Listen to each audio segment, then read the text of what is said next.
is 1400 Central African Time. Some people made plans yesterday about today, but never made it. You and I made it. Therefore, we are grateful that we made it. We are favored. Let's make the best out of it. This is Africa at Play. We are together until 5 p.m. Central African Time. Live on DSTV Audio Bouquet Channel 802 or OpenView 628 if you are here in South Africa. Alternatively, you can reach us from anywhere in the world on channelafrica.co.za. Also available on SABC+. A big thank you to our audio visuals streaming team, that is Kiarabetwe Maja and Msindo Sebenzile, as well as our social media guru, Dumisilema. I wouldn't forget my producer, Andisiwe Fakimalu Zobona Mali, and our sound engineer, Dumelo TM Mkwena. My name is Neto Neto Chemane. Hosiati, Konyangazi, Mumkajwa Pandle Kunjani, Moyani, Vogo Dendele. Africa at Play, Asteleli Siashaya. What's coming up on Africa at Play? Let's find out.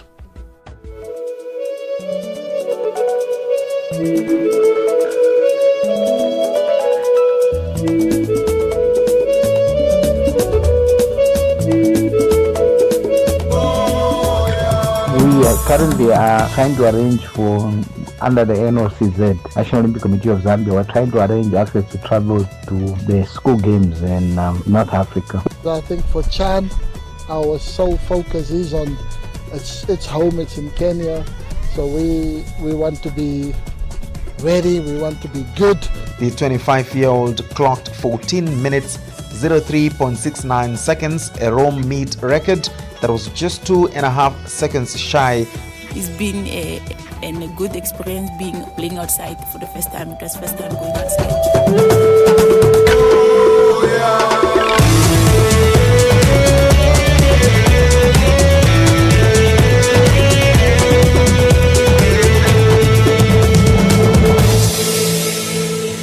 Africa at Play with Neto Chemane. 1403 Central African Time. If you have just joined us, a very warm welcome to Africa at Play, and thank you for taking the best decision ever, choosing Africa's number one. My name is Neto Chemane. We are together until 5 p.m. Central African Time. Tete Dijana ran a masterclass tactical race to hold off a Dutchman beat Visma and clinch his third Comrades marathon victory at another thrilling finish in Durban on Sunday. Visma made a late charge but could not quite replicate the sprint finish of 2023 as Dijana won in an unconfirmed time of 5 hours and 25 minutes and 23 seconds. Visma was 5 seconds behind with 5 hours, 25 minutes and 33 seconds. Exhausted Russian runner Nikola Volkov finished in 5 hours, 29 minutes and 42 seconds, came from nowhere to end in third place in his second Comrades marathon. And of course, it was a race of many athletes, including the social athletes. But what is more heartwarming is to get to see people from different sporting codes being part of this race. And we witnessed the likes of Amanda Dlamini, former Banyana player, also present at this race. She joins us now on Africa at Play for a conversation to find out more about the role she played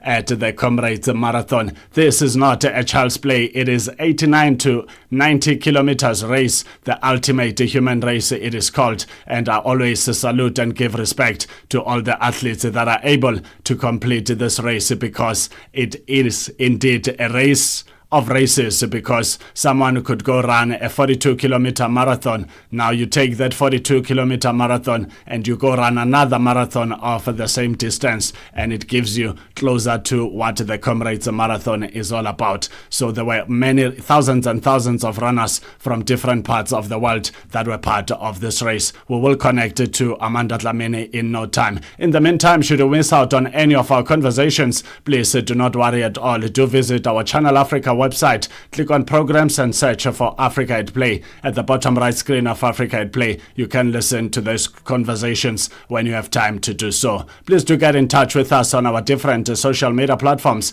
On Instagram and X is at Channel Africa 1, and on Facebook, it is the name of our station, Channel Africa. We've got an exciting lineup, including the topic of the day, where we are talking about the junior athletes who are often given opportunities to travel abroad for different reasons, for tournament abroad, but also to be given international experience. And a lot of time, this lies on the shoulders of the parents to feed the bill. And we are asking, what role do sport federations, what role do sport ministries, and many other sport stakeholders play in this instance to make certain that these athletes are able to travel to their different destinations, because at the end of it all, they are representing their native countries, and it is very unfair for the parents to be the ones carrying this bill when they are representing their countries. Let's now welcome to Africa at Play, Amanda Dlamini to Channel Africa. Amanda, a very good afternoon and welcome to Africa at Play. Yeah, they can call me. 14:06 Central African Time. It seems we're still battling with that line to Amanda Dlamini, but nevertheless, we will do our best to connect with her. Okay, by the way, Amanda Dlamini is now back on the line. Amanda, a very good afternoon and a warm welcome to Africa at Play. Hi, Neto. Thank you. Thank you for having me. Good afternoon to everyone. Thank you so much. You are not breathing like a stalker. Didn't you run? No, it's not your regular 90 minutes, this one. Talk to us about this experience. Did you get to run this marathon? Why are you in Durban? Yeah, no, thank you so much. I had an absolute pleasure to be invited by Rise Against Hunger Africa just to come on and just share all the athletes who are participating in the Comrades Marathon. As you know, 90 minutes is nothing compared to this. This is the ultimate human race, so it takes absolute sheer dedication and, commitment to finish this race. So we're just here to give them all the support and the love as they just, move forward and close by to the finish line. As you've rightfully said, I always say that I've seen a number of cars parked on the side of the road, unable to complete 90 kilometers. So if a human being can come on board and say, I will run this race and complete it, I've got absolute respect for all the people, all the athletes that always rise to the occasion and make certain that they run this Comrades Marathon, the ultimate human race. Talk to us about the impact of having people like yourself in an event like this, especially knowing that you can never compare 90 minutes to 90 kilometers. Yeah, and I think, it really does encourage, some of the athletes when they see familiar faces, but also some of the personalities that are here are just people either they listen to via music to get the motivation, people they aspire to be sometimes, so it's important. I think also just part of the social cohesion. If it is, I think for me, this is one of your sporting events that you need to mark off on your sporting calendar. There's a Soweto Derby, and there's also this Comrades Marathon. You cannot miss it. So it's been an absolute pleasure to be here and really honor all of the athletes who are participating. If you have just joined us, we are talking to former Banyana player Amanda Dlamini, the ever-energetic Amanda Dlamini, who is also a football analyst. But today, she's taken a different role of cheering those that have taken this big responsibility of running the ultimate human race, which is the Comrades Marathon. Amanda, please just stay on the line. We take a short break. When we come back, our conversation will continue with former Banyana international Amanda Dlamini. This is Africa at Play. The EU-African SME Summit. Join more than 200 change makers from June 19 to June 21 at the Johannesburg Stock Exchange. It's where trade meets transformation. We are building Africa's future through AFCFTA, the EU's global gateway, and the power of small businesses. It's an opportunity to spark collaboration and unlock Africa's investment. Presented by the European Entrepreneurs, the Pan-African Chamber of Commerce and Industry, and Shared Value Africa. This is a summit not to be missed. Register now at euafricasmesummit.eu. You heard something you like on Channel Africa, and you would like to hear it again. Worry not, we've got your back. Just go to our website, www.channelafrica.co.za, and look for our podcast. Africa at Play, beautifully, happily marrying sports and music. 14:10 Central African Time. This is Africa at Play, live every Saturday and Sunday from 2 to 5 p.m. Central African Time on DSTV Audio Bouquet Channel 802 or OpenView 628 if you are based in South Africa. Alternatively, you can connect with us from anywhere you are online on channelafrica.co.za. We are still speaking to Amanda Chemane, who is the former Banyana Banyana player who's done wonders on the field of play and speaks good football as an analyst. But today, she is in eThekwini in South Africa's KwaZulu-Natal province to witness the ultimate human race, the Comrades Marathon. A duration that is indeed not a child's play, but Amanda Chemane was there to cheer those that have taken the responsibility to run this race. Amanda, talk to us about the importance of healthy living, because you find a scenario in life where people are forever chasing wealth in terms of finance, taking up 2 jobs, 3 jobs because they want that mullah. But I always say there is no wealth without health. Yeah, absolutely. And I think in as much as it will sound like a big cliche, we really thank COVID, for getting people to really understand the essence of healthy living. And I mean, gyms were closed. We couldn't go anywhere, but we had to find innovative ways to keep healthy. And I think the healthy bug just really bits, on a lot of people. Now that's why you see, like, during Sundays over the weekend, there's the social running clubs. Everybody wants to be part of it. After the social running club, you want to grab coffee. And it's just a way of connecting with people. And I think it just really starts with, wanting to do something about your healthy lifestyle. So I think people have really grasped the concept of really getting together, not usually, for parties, but for a healthy lifestyle. It's gym outdoors or, the yoga sessions, and everyone is vlogging about it. So I think we have really gotten the community to get back to each other, to communicate, to have meaningful conversations. And a lot of people will truly be inspired to see so many other athletes participating. You don't have to be number one, like Kakad was saying, but finishing, that is the most important thing. Building relations and friendships and the memories that you have with the comrades is something that will be everlasting. Did you get a moment to rub shoulders with some of the athletes that have completed the race?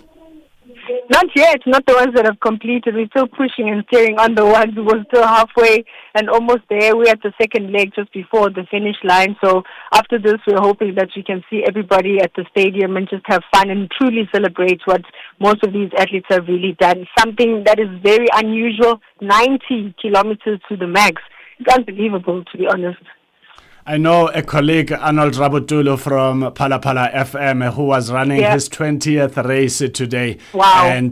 And he's 60, by the way. So you can imagine a 60-year-old man saying, I'm going to complete this race by running the 20th edition. And for me, I pay respect to him and many others that are taking up this responsibility. Do you think the Comrades Marathon, by just being there, is it a race that could do away with the cowardness that could be in some of us, where you end up changing your mind and you say, I'm going to start training and maybe I'll take up one in 3 years? This one, it demands a lot of discipline, and I think a lot of people underestimate the preparation that goes into it. It's not something that you can do in a couple of months to sort of prepare for. It's absolute discipline, the commitment to waking up and finishing your training sessions, but also the mileage that you put into your legs. The body does really change, but in how long? So I think everyone that has been doing this didn't just decide, overnight. It's something that you need to be truly, truly committed to. And like you say, it's one of those things where it tests character. For me, you truly know yourself, that you can do absolutely anything that you believe if you can really finish the Comrades Marathon. Amanda Chemane, former Banyana Banyana player, talking to us all the way from eThekwini in Durban, who went there to witness and cheer the Comrades Marathon, giving support to those that have taken up this big responsibility.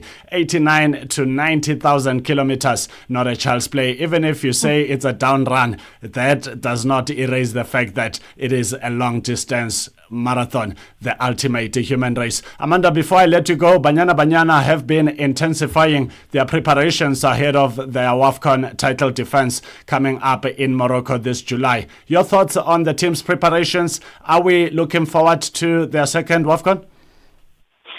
Yeah, I think so. And now more than ever, the pressure's mounting towards the team. But I've had the opportunity to see the preparation, the games they played against Zambia and Botswana.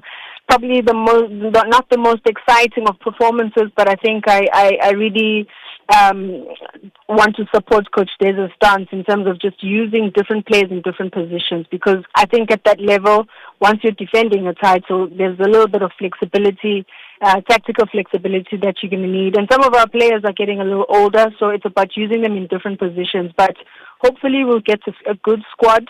Squad depth was also tested in the last AFCON, where we used mostly same players. And I mean, our ambitions are at the World Cup. So if at all, our preparation is not just for AFCON, but to do better at the World Cup as well. Amanda Chemane, an amazing human being who is an inspiration to many young women out there. And we say big ups to people like herself and many others that continue to make a difference in women's lives, but generally in other human beings' lives, because sometimes one's life could change by just someone looking at how you conduct yourself in life. Amanda, thank you so much. Enjoy the rest of the afternoon in Durban. One day I'm going to take you up on a challenge, but it won't be the Comrades Marathon. Anything, just, between 5 and 10, let's do it. It's a challenge for sure, accepted. Yeah, that one we will do. Big ups to Amanda Chemane, 14:16 Central African time, and that's how we wrap up our conversation with Amanda Chemane. Gerda staying on the women's division, further entrenched her legacy as a legend of the Comrades Marathon on Sunday with a fourth victory in the grueling ultra marathon between Pietermaritzburg, Umgungundlovu and Durban eThekwini. We take a short break. When we come back, we're going to talk to the champions, WBSA Wheelchair Basketball South Africa under 23 champions. We will be talking to the coach Spamandla Gumbi, who is heading to Brazil with the team to Sao Paulo to go and show the world what Africa is made up of. This is after being the victors in February earlier this year, beating Libya at the Mandeville Indoor Sports Center. And of course, on Friday, I got to share the same space with the coach, the physiotherapist, and of course, the champions, the pitch personnel themselves that will be heading out to Brazil tomorrow. All of that coming up after the short break. This is Africa at Play. You heard something you like on Channel Africa and you would like to hear it again? Worry not, we've got your back. Just go to our website www.channelafrica.co.za and look for our podcast. Africa at Play, beautifully, happily marrying sports and music. 14:18 Central African time. This is Africa at Play. If you have just joined us, a very warm welcome to Africa at Play. Let's now welcome the champion coach to Africa at Play. Coach Gumbi, a very good afternoon and a very warm welcome to Africa at Play. Hey, good afternoon, my brother. Good afternoon. I'm so honored and pretty exciting moment for us, preparing. And so we're busy right now packing, by the way. The boys are busy packing because we're jetting off tomorrow for the World Championships in Brazil.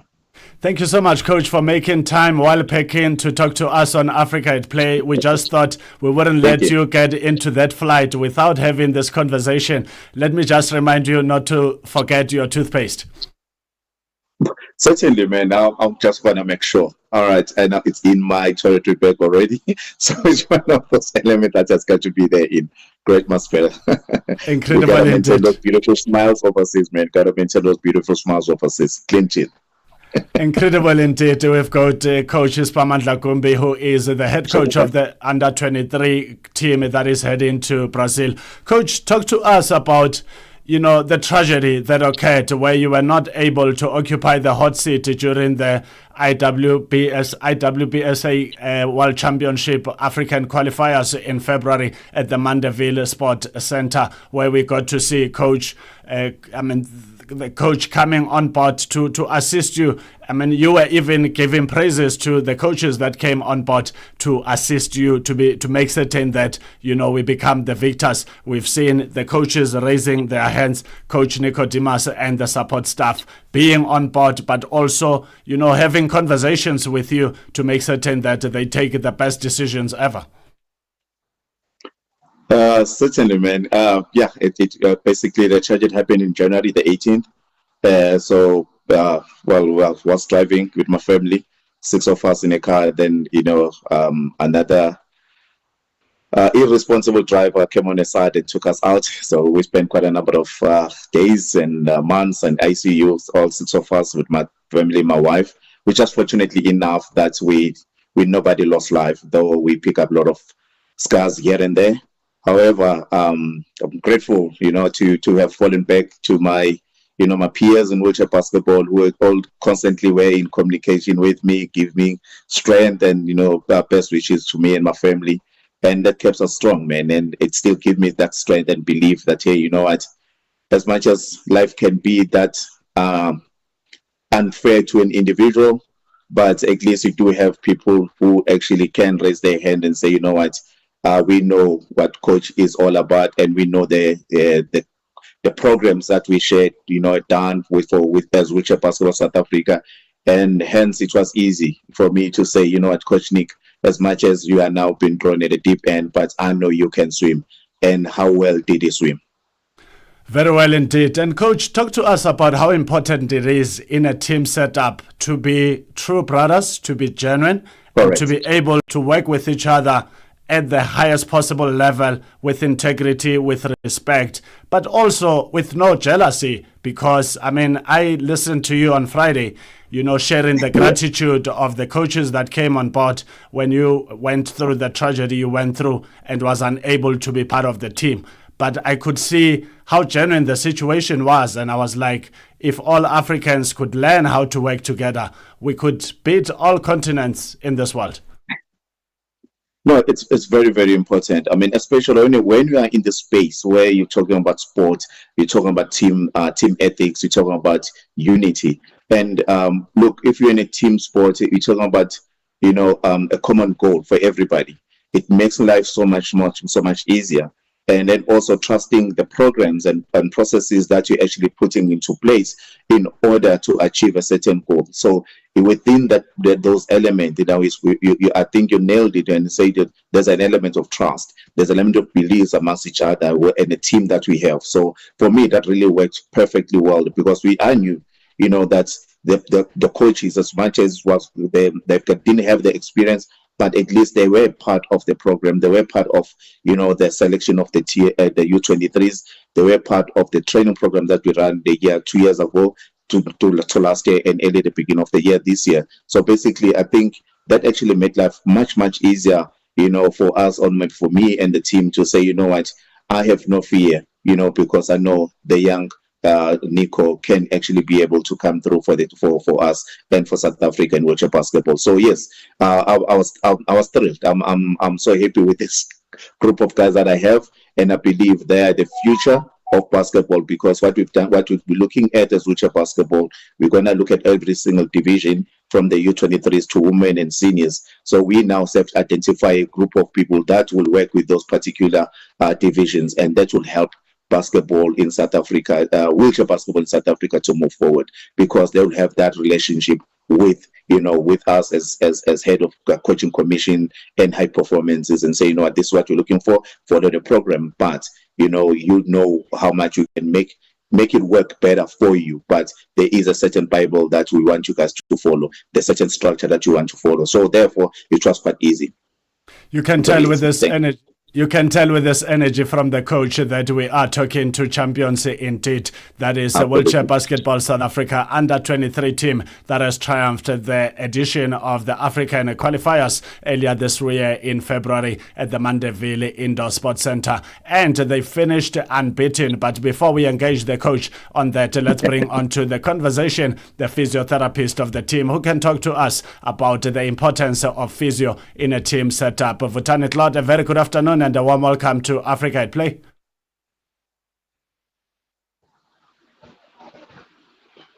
Hello, Vutani.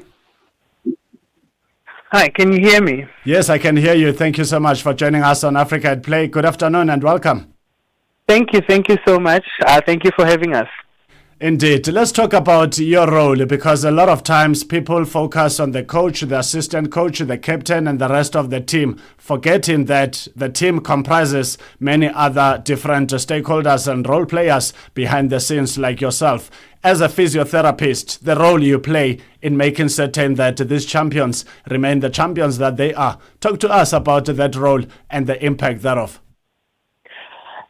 What a mission, what a role, man. First of all, I think it's quite an honor and a privilege to be part of such a team and a team of champions, if I may say.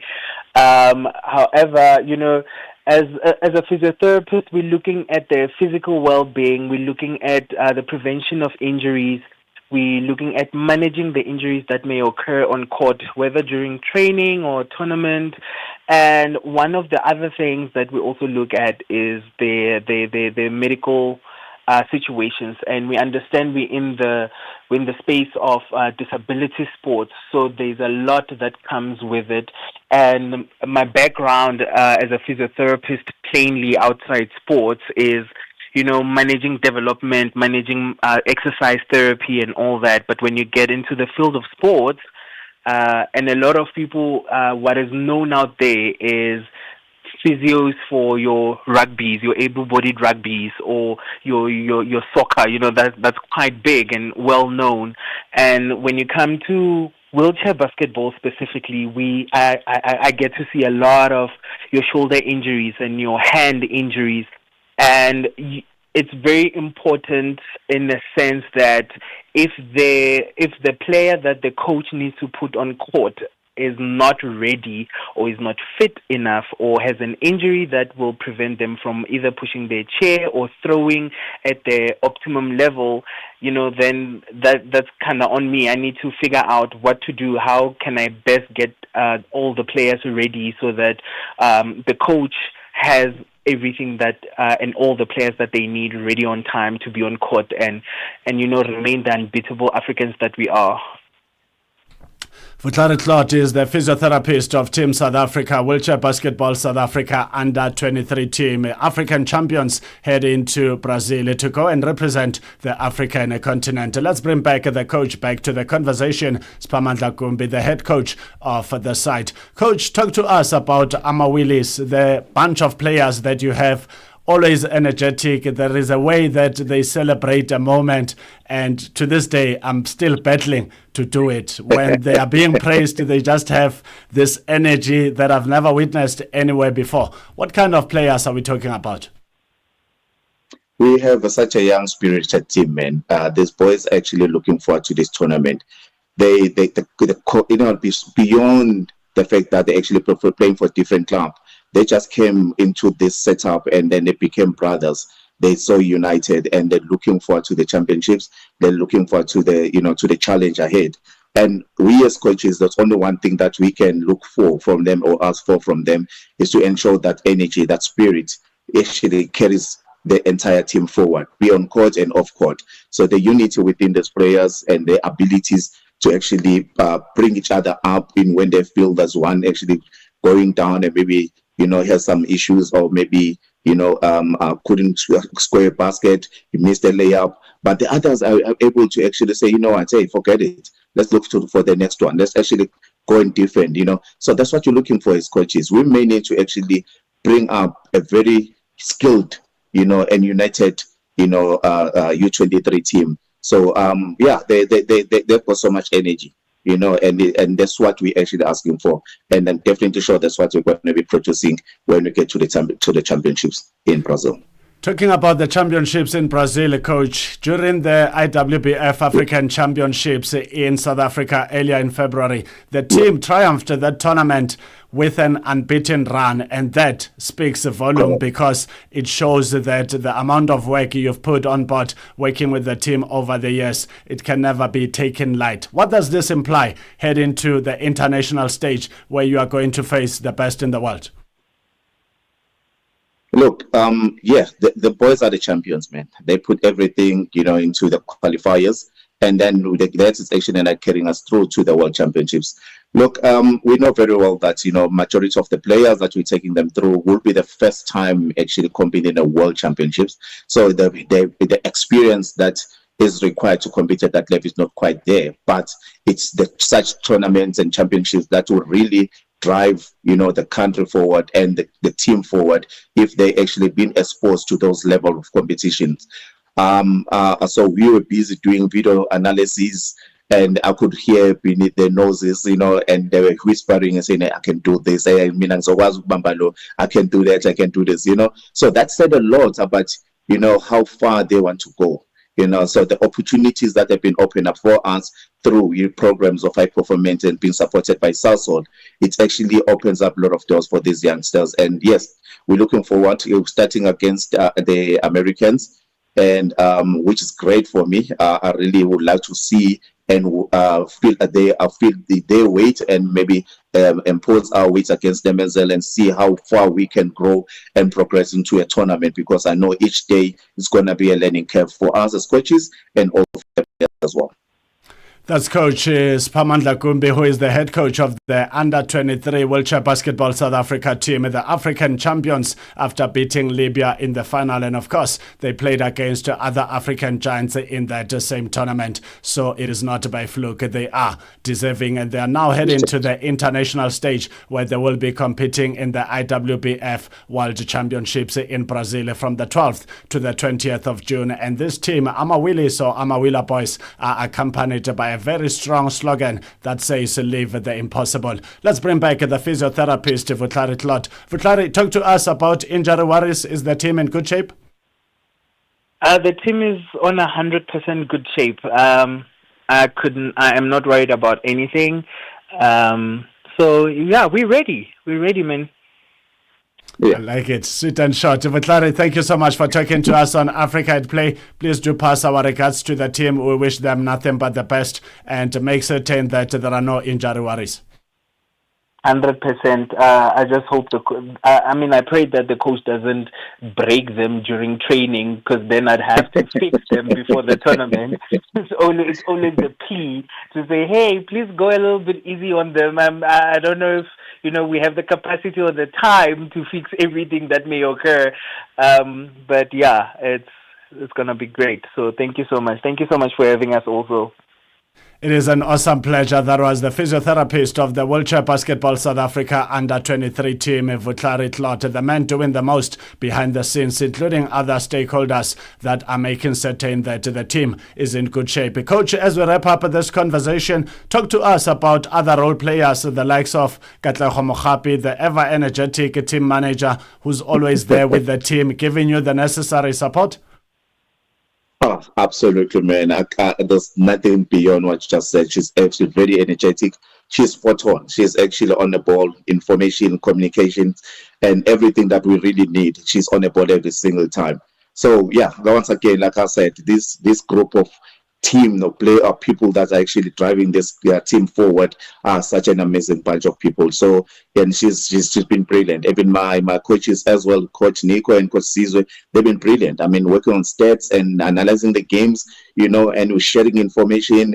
2 o'clock in the morning and early in the hours of the mornings, there's information coming through. This is what we need. This is what team sport is all about. This is what the winning team is all about, where everybody is contributing and everybody is putting in their weight, into the development and growth of the sports, and this particular group of people that really are in this particular team, they've been amazing. As you heard it from Claude as well. You can hear it from his voice. You don't have to actually say more, that everybody is happy and looking forward to the championships. And I must also indicate, the fact that we have had an opportunity to be visited, by the MEC, the Minister of Sport. That's also a big drive. He came through on Friday, greeted the boys, surprise visit to us. That says a lot about the amount of work and how we has actually sent through the message to Africa and say, here we are, Team South Africa, U23s, changing people's life. We're moving forward. And these youngsters, they are willing to go out there and actually die for the country. So we're looking forward to that. As these youngsters are ready to die for the country in Brazil, what would you like to say to South Africans so they can rally behind the team? support. The best that they can give to these youngsters and to this team is support. They must watch the games, follow us. I'm sure some of the games will be on YouTube, Facebook. We will definitely share the links, but they gotta be there and rooting and supporting. The team. Some of the guys probably gonna physically be there. Some will be spiritually be there with the team. Families, I must say thank you to the family for allowing these young people to come through, during this time of the year where they are busy with their exams. The schools, allowing the kids to come through, doing special preparations and exams for the kids to be in for training programs and then go back and write their exams. That says a lot about, the support that the schools are now identifying and recognizing that, this is the worth and the value these, wheelchair basketball players can bring through for the country. So thank you very much for that. And we as a team, we highly appreciate it. Coach Spamandla Gumbi, the mentor of the wheelchair basketball South Africa under-23 team. Amawila boys head into Brazil, leaving tomorrow, and they will be there from the 12th to the 20th of June, making certain they represent not just South Africa, but the entire African continent. Coach, from the entire Africa at Play team, thank you so much for talking to us. All the best in Brazil. We know you are champions. We have no doubts. Thank you so much, man. Thank you so much. And thank you for elevating us and taking us to the world. Highly appreciate it, man. Thank you. It's an awesome pleasure, Coach. That's how we wrap up our wheelchair basketball conversation with Coaches Spamandla Gumbi and, of course, the physiotherapist that is Vutlari Claude right here on Africa at Play. The team is jetting off to Brazil tomorrow on Monday, and they will be there until the 20th of June. And when that day comes of the final, we would be very exhilarated to hear that Team South Africa has taken the world by storm. The dance floor has been set up in Zimbabwe because it is a legend. Oliver Mtukudzi saying, Dodi, this is Africa at Play. As Delel Siashaya. 180 minutes on the world of sports and music. That's Africa at Play with Neto Chemane on Channel Africa from an African perspective.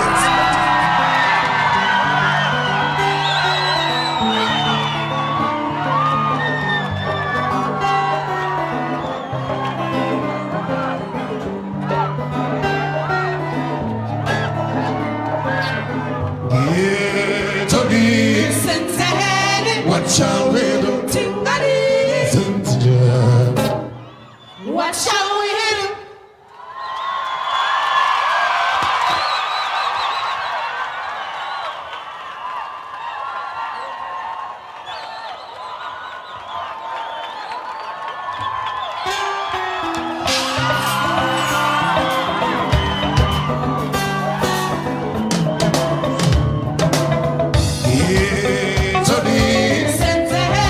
What shall we do? What shall we do? Oh, Tony. What shall we do? What shall we do? Tony. What shall we do? What shall we do? Zvinorwadza sei kurera rupomo mawako.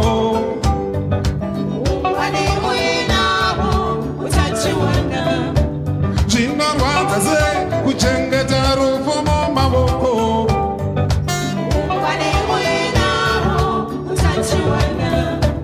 Pazvapabata pamuviri pasina raramo.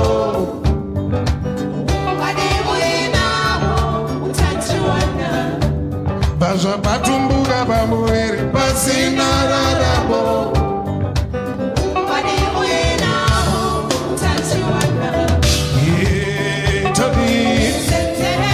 What shall we do? What shall we do? Oh, Tony. What shall we do?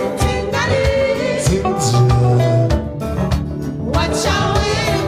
Yeah, Tony. What shall we do?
watch out, Zinzia.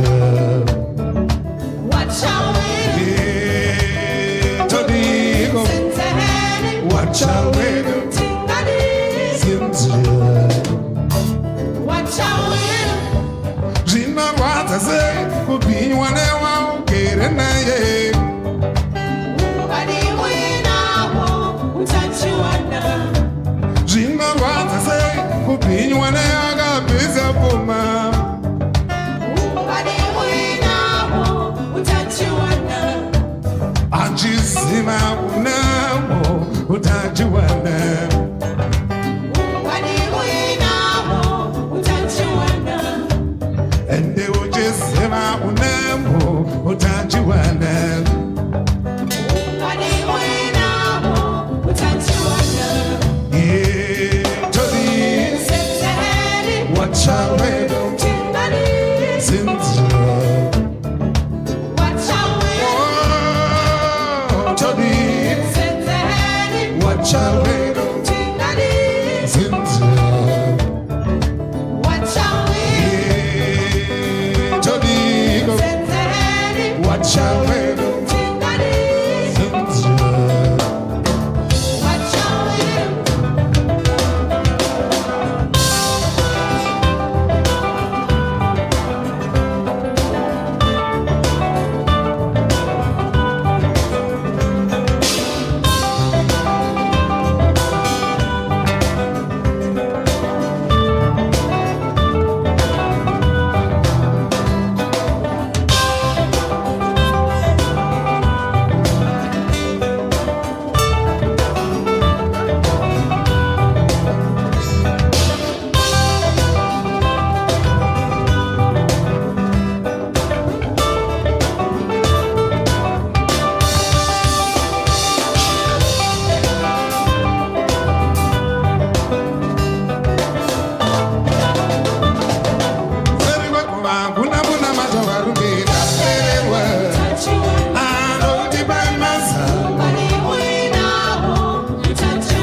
Okay, let's sing.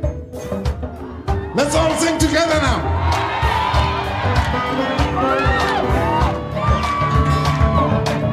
Yeah, Toby, what shall we do? Zinzia. I can't hear you. I can't hear you. Okay.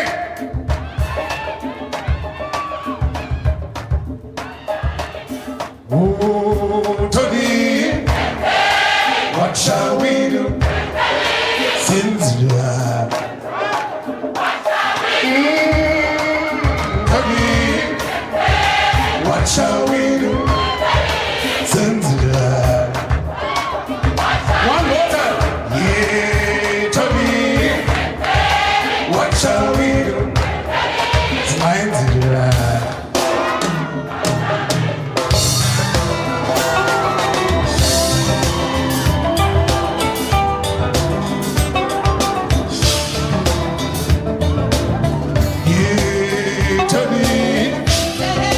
What shall we do? Zinzia. Oh, Tony. What shall we do? Zinzia. Yeah, Tony. What shall we do? Zinzia. What shall we do? Africa at Play. beautifully, happily marrying sports and music.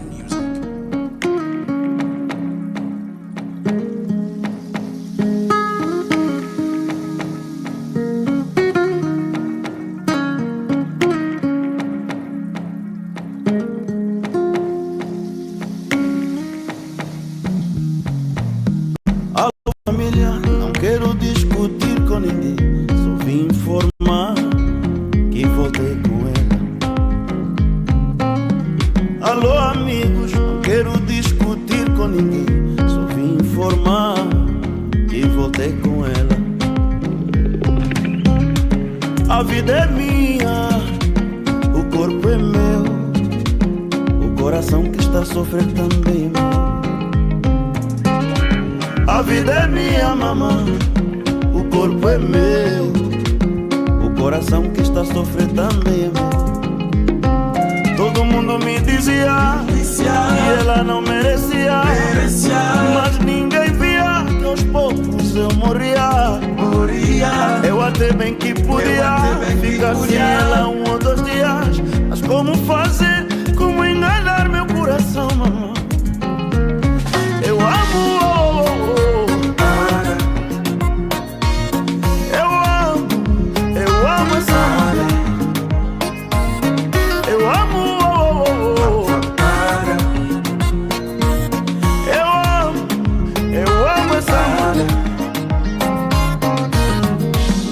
Família, não quero discutir com ninguém, só vim informar que voltei com ela. Alô amigos, não quero discutir com ninguém, só vim.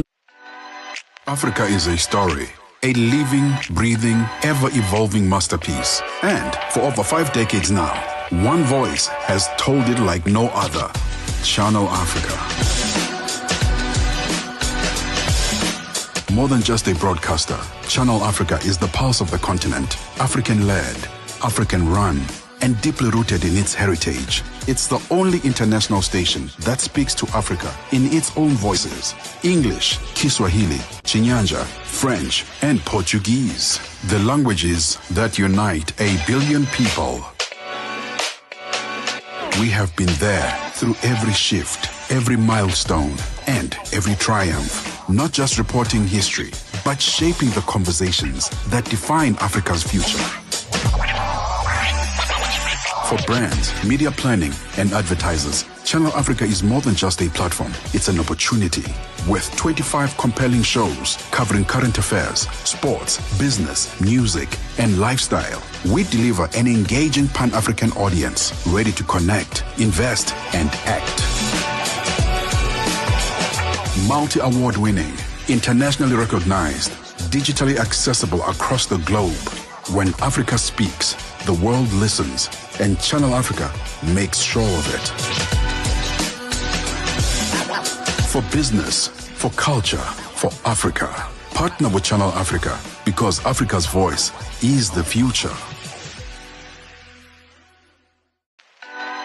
Africa is a story, a living, breathing, ever-evolving masterpiece. And for over 5 decades now, one voice has told it like no other. Channel Africa. More than just a broadcaster, Channel Africa is the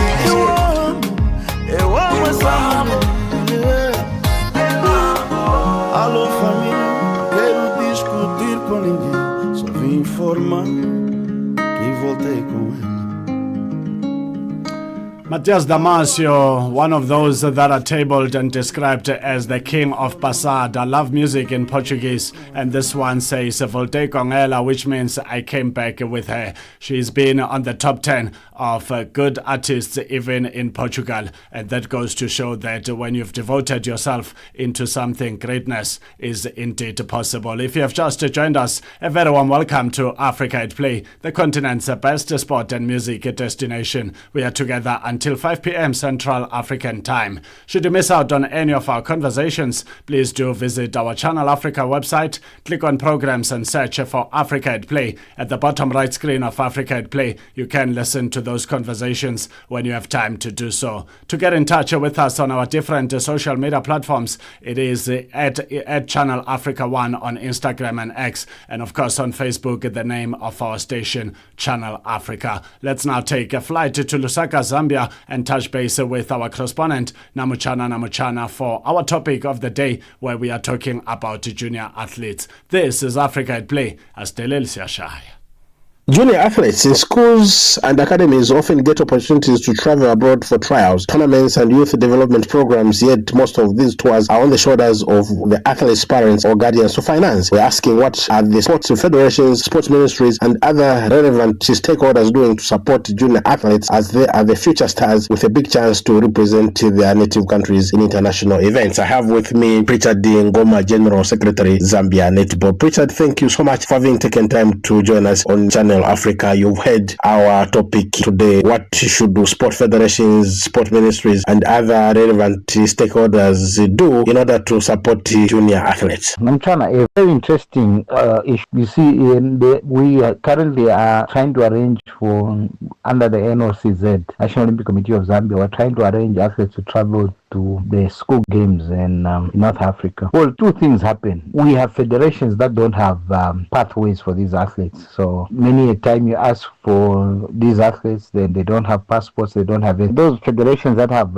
pathways like we do and football, I think one of the key things is that what hinders us from sending these athletes is funding. You know that certain sports disciplines cannot generate resources through viewership, but we are working at ensuring that we can get partners to partner with us and see the value that sport has done to athletes across the globe. Many a time these children have never thought of ever traveling out. The issues of passports, birth certificates are a big issue in this country. You will have the best athlete coming from maybe 700-800 kilometers away from Lusaka. You've identified this athlete, you have a situation where parents don't even have any idea of this athlete ever going out. It only comes to fruition when, for argument's sake, we have the Region 5 games, these athletes go, when they come back, there is a token of appreciation, and then parents look at that token of appreciation. We change lifestyles across the country. So yes, indeed, we have challenges, but I think what is key is creating pathways for these athletes from a youthful structure or a youthful age up until they get to elite level. We are happy that governments within the southern region, through the ministers of sport, did converge and agreed that we needed to introduce competition at youthful level to ensure that these pathways are followed up, and then seeing these athletes to the Africa Games, African Championships, Olympics, Commonwealth Games, you name it, World Championships. So for netball, I think we don't have much of a problem in terms of arranging this documentation and from youthful level, because now we have hub sites across the country and competition is on a high note in this. So basically, even when we're picking up the under-20 national team, we don't have a challenge, because then our technical personnel are able to identify these athletes from different angles. The views of Pritchard Ngoma, General Secretary, Zambia Netball Association. I also sat down with Wezi Mazunda, sports analyst. For junior athletes, I think this area, it's an area of concern, but mostly I think I like to put it all down to finances. See why I say sport should make money. Sport needs to make money. They need to come up with ways to bring in money into the sport. So in this case, we're talking about athletes. How are you going to make money through athletics? Find ventures, find fundraising ventures, programs to put in money. There's a very good program here in Zambia, the Intercompany Relay. It's a very, very good initiative that was put together. So companies come together and participate in this event. It's a wellness and fitness event. Everybody it takes part. Even elite athletes eventually take part. Then proceeds from this event go towards sponsoring a young athlete to go to junior athletes to go to international competitions. So it's one way of looking at it. Another way, we've got a lot of successful athletes. The ones that we have, let's harness them. What can they do in putting their resources together to help these junior athletes? Because the junior athlete is still young. They're still, being taken care of by their parents. And like I've said, the parents have to shoulder all these costs and everything. So they can be supported by these elite athletes who've made it, who are getting big money. They participate in the Diamond League and they get so much money from all those competitions. Get the elite, they can cut a little and help out these young athletes, junior athletes who are going to competitions. As for government, really, government, I think tries. The government really tries. At the end of the day, what government needs to do is to work together with partners, the corporate world, sponsors, bring sponsors on board to see the vision of this particular athletics federation. When they see their vision and see how well these young athletes are coming up, medals they are reaping, seeing the results, I think you will see it will be easier for government to work, because government is going to cooperate with these other stakeholders who are going to be ready to financially support this sport. Then we will see less of these incidences where it's the parents who have to shoulder all these responsibilities towards their athletes. So at the end of the day, it's everybody working together and finding a lasting solution to ensure that these athletes get to be supported. Junior athletes need to be supported. The grassroots need to be supported. And the best way to support them is put up a plan. When that plan is put in place, see how it can work. Have a number of athletes that you work with. If you're going to, it's good to start small. Maybe if you're going to start with 20 athletes that you're going to be working with, this is a program that you have. You have these sponsors following up these athletes, how they go to participate in these events, and definitely they'll do well if they know where the support is coming from. Another way is, I know that the International Olympic Committee has got scholarships that they give through the National Olympic Committees. They've got scholarships that they give to these athletes. Let's follow them up. How well are they being followed? How is the procedure being followed? Is it easy for these junior athletes to access these scholarships so that they can be able to use them to work and perfect their skill based on the support that's coming, the financial grant and support that's coming through this scholarship? Let Africa utilize these opportunities, because this is the only way that we're going to help our junior athletes do well. And most importantly, we're going to motivate them to even ensure that they bring back the best result. Most importantly, again, is that they're going to inspire not only themselves and the generation that's here now, but even the generation that's going to come after them. Thank you. The views of Wezi Mazunda on our topic today, and we were looking at something that has to do with the junior athletes in schools. We know that the junior athletes in schools, that the academies often get opportunities to travel abroad for trial tournaments and the youth development programs, yet most of these tours are on the shoulders of the athletes' parents or guardians to finance. We were asking what are the sport federations, sport ministries, and the other relevant stakeholders doing to support junior athletes, as they are the future stars with a big chance to represent their native countries in international events. I had Richard Ngoma, General Secretary Zambia Netball, and the sports analyst Wezi Mazunda for Channel Africa Sports. Namchana from Zambia. Je, una jambo lolote akilini mwako? Je, una shauku kuhusu masuala muhimu? Na je, una maoni ambayo unataka yasikike?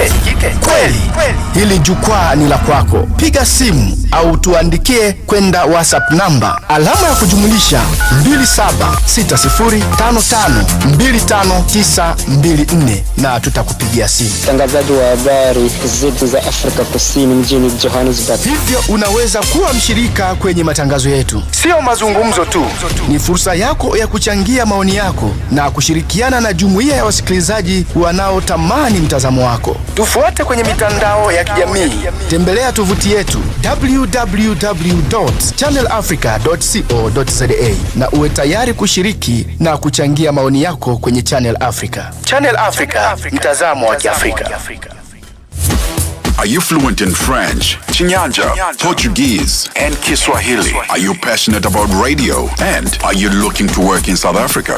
Do you have papers that qualify you to work in South Africa? In that case, we might have an opportunity for you to work for Channel Africa. Send us your CV and demo at newsroom@channelafrica.co.za. Remember, if you don't hear from us within 14 days, it means you have not made it or you have not been selected. Channel Africa, the African perspective.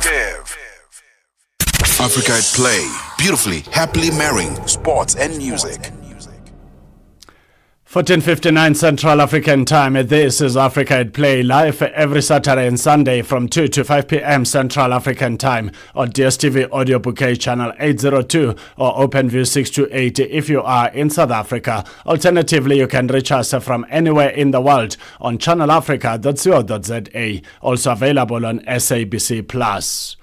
Our topic of the day, a very crucial one, where we're talking about junior athletes in schools and academies who often get opportunities to travel abroad for trials, tournaments, and youth development programs. Yet most of these tours are on the shoulders of the athletes' parents or guardians to finance. What are the sport federations, sport ministries, and other relevant stakeholders doing to support junior athletes, as they are the future stars with a big chance to represent their native countries in international stages. What are your thoughts? You can drop us a WhatsApp or voice note on the number +27 63 406 9126. Let's now hear from one of the parents, Antonomia Matthews, whose son is into taekwondo, to find out about the challenges parents they are faced with and how deep the situation means, as they always have to dig deep into their pockets. Antonomia Matthews, a very good afternoon and a warm welcome to Africa at Play.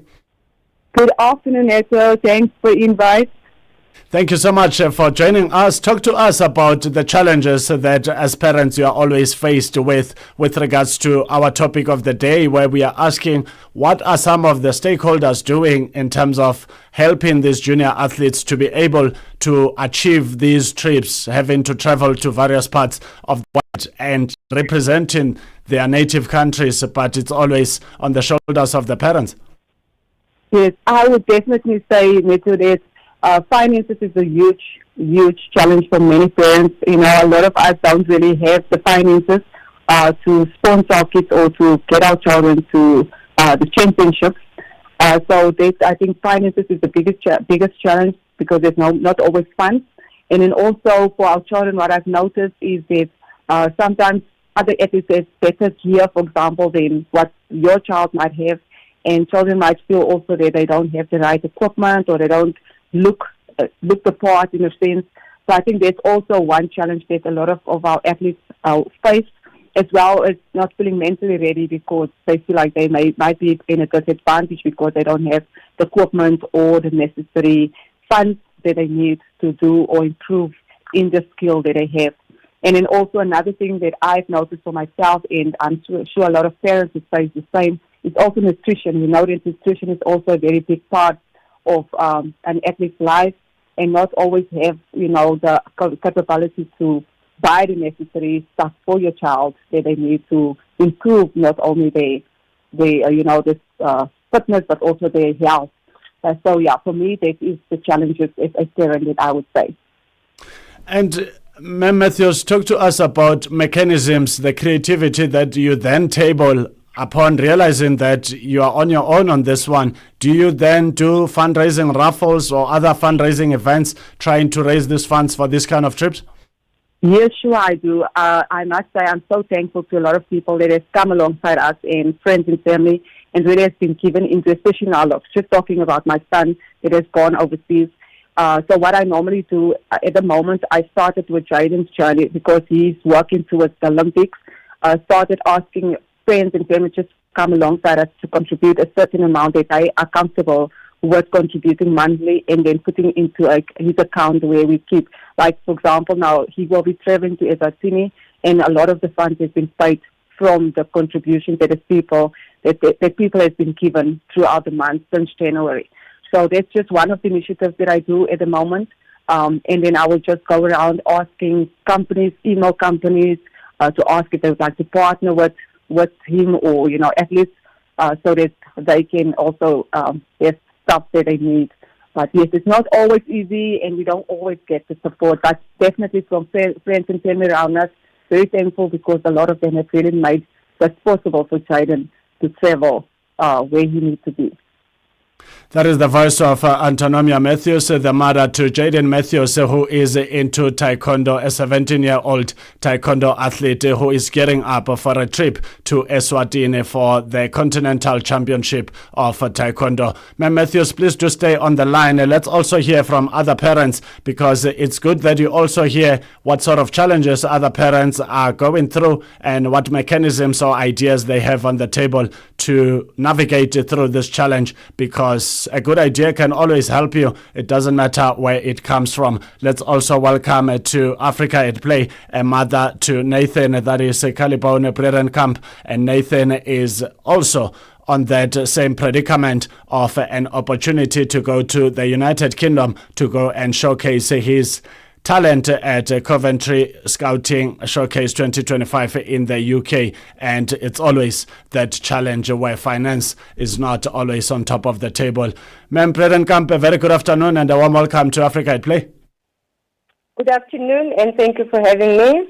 Thank you so much for joining us. Our topic today was triggered by all these challenges that you are faced with as parents, where you have opportunities for your children going abroad for different reasons, be it international experience, be it scouts, be it tours, tournaments, and it's always your headache to make certain that you navigate through the path of raising all these funds. And everyone knows a trip to the United Kingdom does not come cheap. Talk to us about this challenge and how bad are we talking in terms of the finances? What are we talking about? What's the real picture out there? Okay. Nathan was selected and scouted to go and showcase at Convergence Scouting, as you just said. And it happened end of April.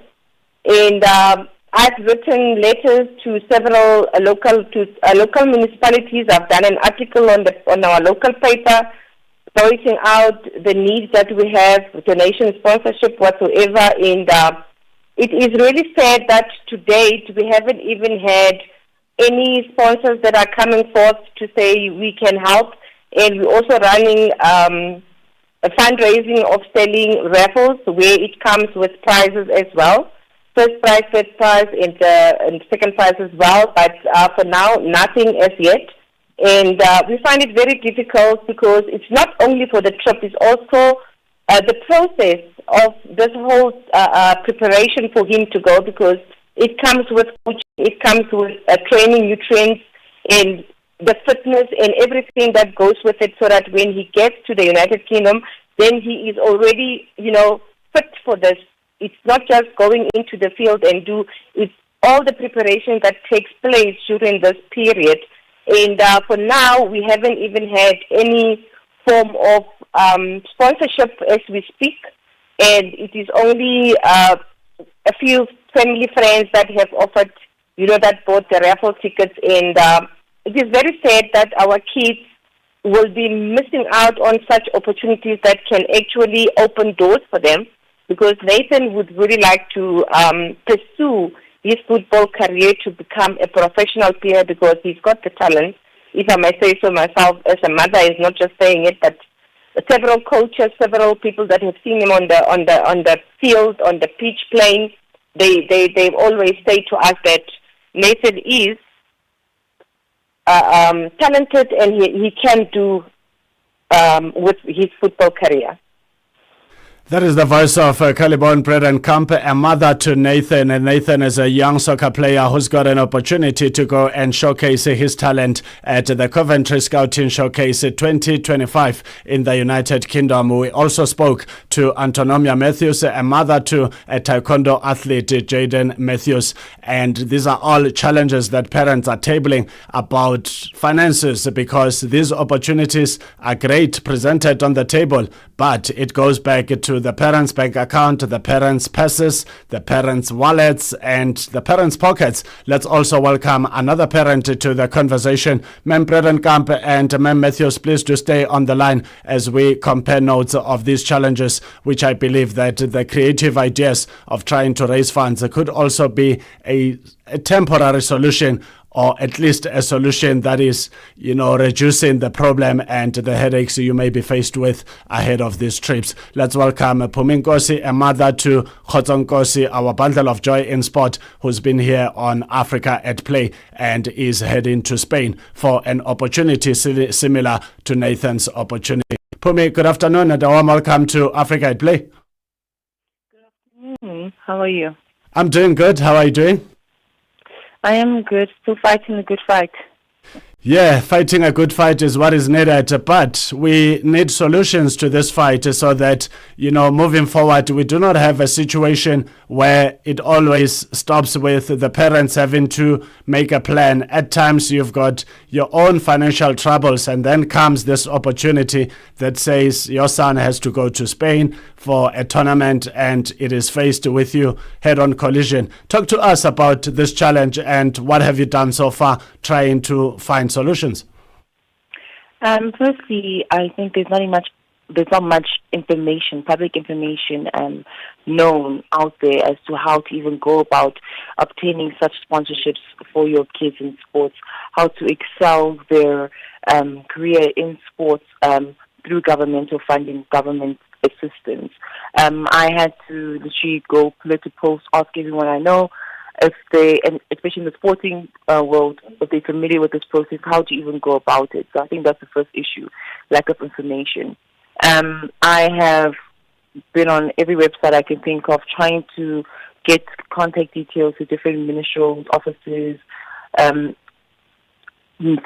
numerous emails to Gaten, trying to find personal connections and networking, trying to get someone who's at least close enough to him so that they will actually read your email or message.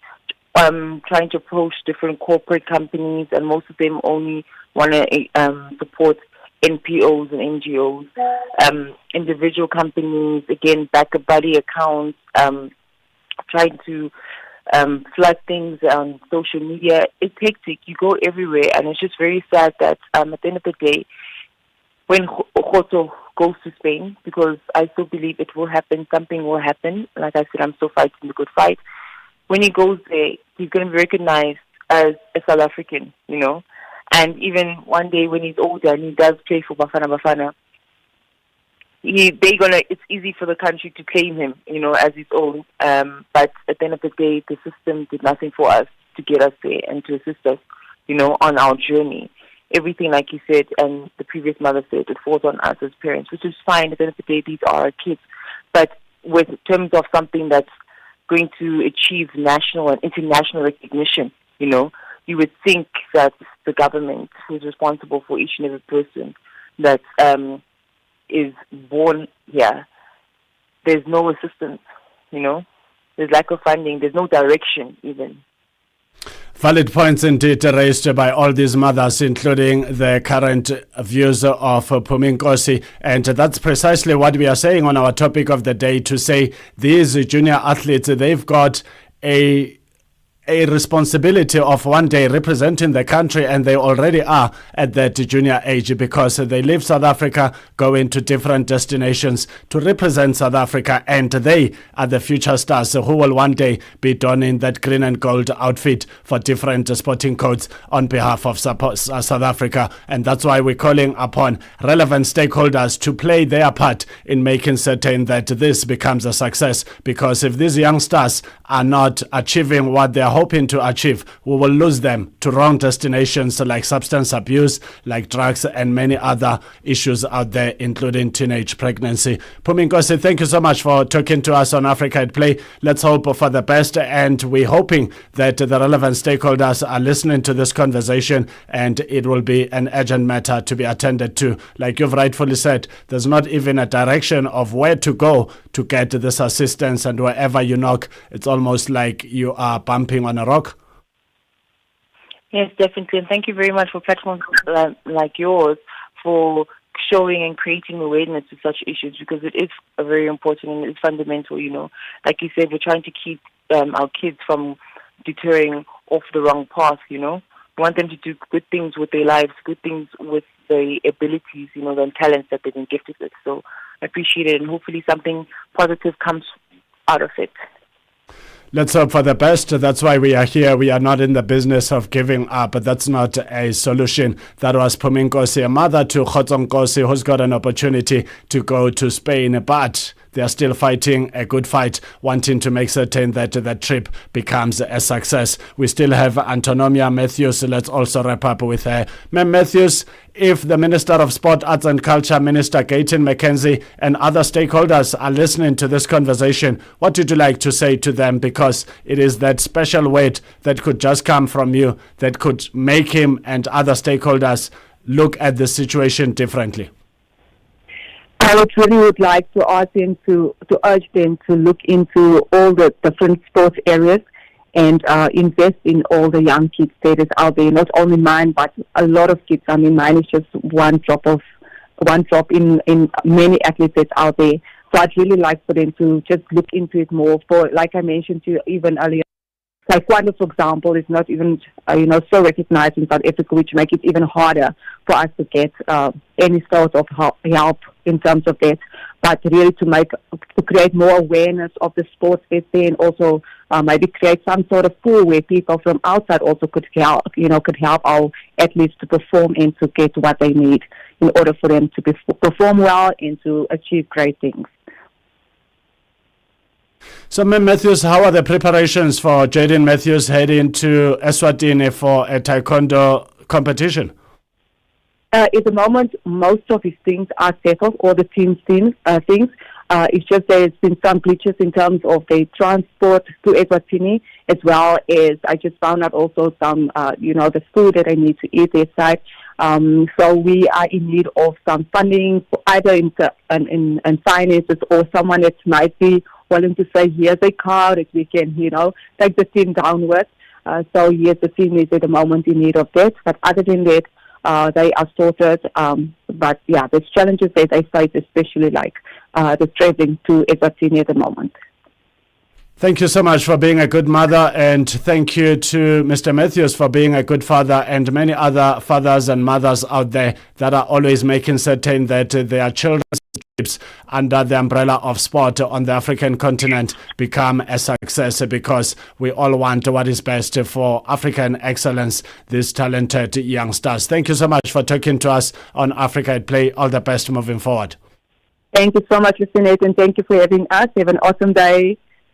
Thank you, and thank you for joining us on Africa at Play. Let's also wrap up with Mekalibone Breerenkamp, a mother to Nathan, who also has an opportunity to go to the United Kingdom to go and showcase his talent, but finances are always a headache to the parents. Ma'am Breerenkamp, there could be people who are listening to this conversation, relevant stakeholders that are always out there to contribute positively to a good cause. What would you like to say to them so they can support Nathan and many other youngsters out there that have these great opportunities to go abroad, to go and showcase their talents? Not only for my son, but I'm also speaking for many talented young athletes in our communities that are being actually offered these incredible opportunities, but they are held back by our financial limitation, because it's not all parents that can just reach their pockets and just pay for such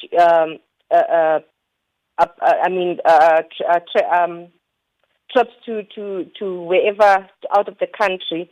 And maybe if they can maybe do create maybe practical ways of their offices where they can maybe provide emergency financial support or traveling grants, because many parents cannot afford this high cost of international travels, the gear and the documentation, especially the funds that are once-off bursaries where selected athletics are present in the province or the country would make a huge difference, even if it's a partial funding, to unlock these opportunities for our children as well, and maybe working with the local municipalities, the schools, the departments that could identify the high potential clients as early and ensure that travel, training and gear are budgeted for and supported provincially development programs like that.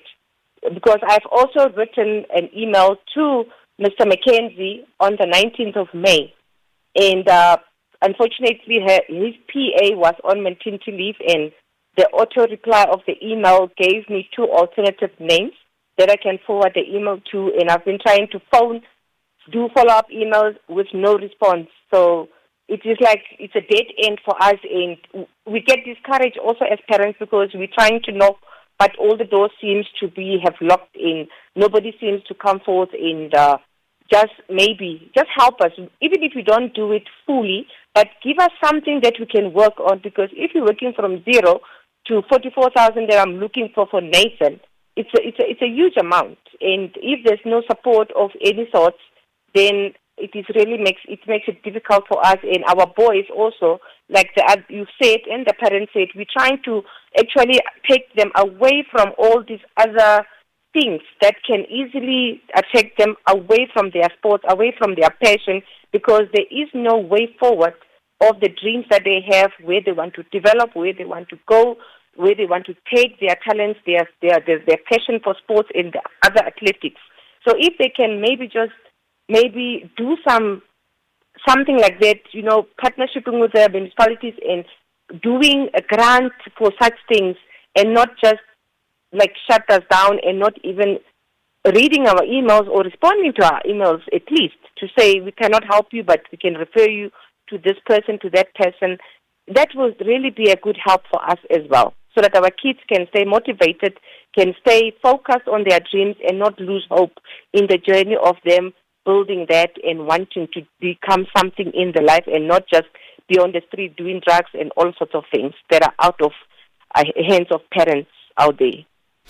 Indeed, valid points raised by all the parents, and this is the voice of Kalibone Bredenkamp, who is a mother to Nathan, who's also faced with a similar challenge of financial mountain to climb, so to put it, where parents have to put together funds to make international opportunities possible of trips that these youngsters get out there, where they get to go to different destinations to go and showcase their talents. And we are asking, what are the relevant stakeholders doing to assist these junior athletes so that it's not just a responsibility of the parents, because the very same athletes are representing their native countries. And Mambrere Kamp raised a concern of trying to reach out to the Department of Sport, Arts and Culture with no solid response. And let's hope that if anyone from the department is listening to this conversation, they can attend to these emails, because indeed these are the future stars of this country and the future stars of the African continent. Mambrere Kamp, before I let you go, talk to us about a possibility of a forum of some sort of parents, so that as parents you are able to share the frustrations but also share the ideas, because sometimes you could find that some of the parents are actually CEOs to big corporations, and just hearing how tough it is for other parents, that could just table other potential solutions. Come again? Sorry, I didn't get you there. Oh, I was asking, what about a possibility of a forum of parents? You know, let's say if it's football, you have a forum of parents of that particular academy where you are able to share ideas, because you could find that some of the parents, they could be managing directors and CEOs of top companies, and as soon as they hear this outcry, only then they could realize the importance of extending the hand of help in terms of sponsorship, so that you don't carry this whole burden on your shoulders. That would be a great idea if it will be a platform like that, you know, where we can also, maybe there will be, like you said, stakeholders that will be willing to support and to lend out a hand for sponsorship and all of that. So that will be really, really great if we can actually have an online or in-person design for like young athletes and stuff, where we can share experiences organizing transport, meals and fundraising for the kids, get the emotional support and advocate for fair treatment of athletes, and then about opportunities and tournaments and any other things that are happening out there. Before we let you go, just so we get to hear what are the thoughts of others out there, we've got a voice note from Eric Letweleng. Let's find out what are his thoughts on this topic. Thank you. Good afternoon, Africa at Play. This is Eric Letweleng from Midrand. Sports federations, ministries and stakeholders can support junior athletes through scholarship and grants, financial assistance for training, equipment and travel, sponsorship programs, partnering with organizations to fund athletes and development, government initiatives. Ministry can provide funding, infrastructure and resources, including mentorship program, pairing athletes with experienced coaches and athletes, talent identifying and nurturing young talent, training campus, providing access to high-level coaching and facilities, competition support, funding for tournament and participation. So it's already dealing with some of the examples that we use, like your SASCOC school sport program, promoting school sports development, provincial government initiatives, funding for sports development in provinces. So stakeholders can also develop infrastructure, building facilities and provide resources, provide coaching and training, offering expert coaching and training, foster partnership, collaborating with schools, clubs and sponsors. So by supporting junior athletes, stakeholders can help develop future stars and promote sports development in their countries. Nice one. 15:24 Central African Time. That's a voice note from Eric Lechwelen talking about our topic of the day, where we are talking about junior athletes who often get opportunities to go abroad to different destinations for different youth programs, such as opportunities to go and experience football or any different sporting coach out there on an international level, but also getting opportunities to go there for tournaments and many other youth programs out there. Let's take another voice note from Antonomia Matthews. Good afternoon, Africa at Play family. This is Antonomia Matthews, a mother of 3 boys who love sports. Well, the challenges that I've noticed, especially with my boys doing taekwondo, is that taekwondo is not a recognized sport in South Africa, or rather, it's not so well known. So a few people knows about the sports, and also the lack of sponsorship or funding that our children have. Our children experience. Our children need to go and represent the nation in different countries. And with this, the challenge is that parents don't always have the necessary funding to help the children to go to these championships. So today, I just want people to become more aware of our sports and reach out and support and bring support to young athletes that will become the next championship, the next champs of South Africa. Have an awesome day. There you have it from Antonomia Matthews. Let's take another voice note from Tebogo Ndubueze, whose daughter is into athletics. Good afternoon, Africa at Play family. My name is Tebogo Ndubueze, a mother of 3 girls, of which 2 are junior athletes. My 19-year-old has been a provincial player for hockey since under 15, under 17, and under 21 national player. Hockey in South Africa is self-funded, which means we pay close to 12,000 per tournament locally, internationally close to 32,000 rand. My 16-year-old has been a netball provincial player since under 12.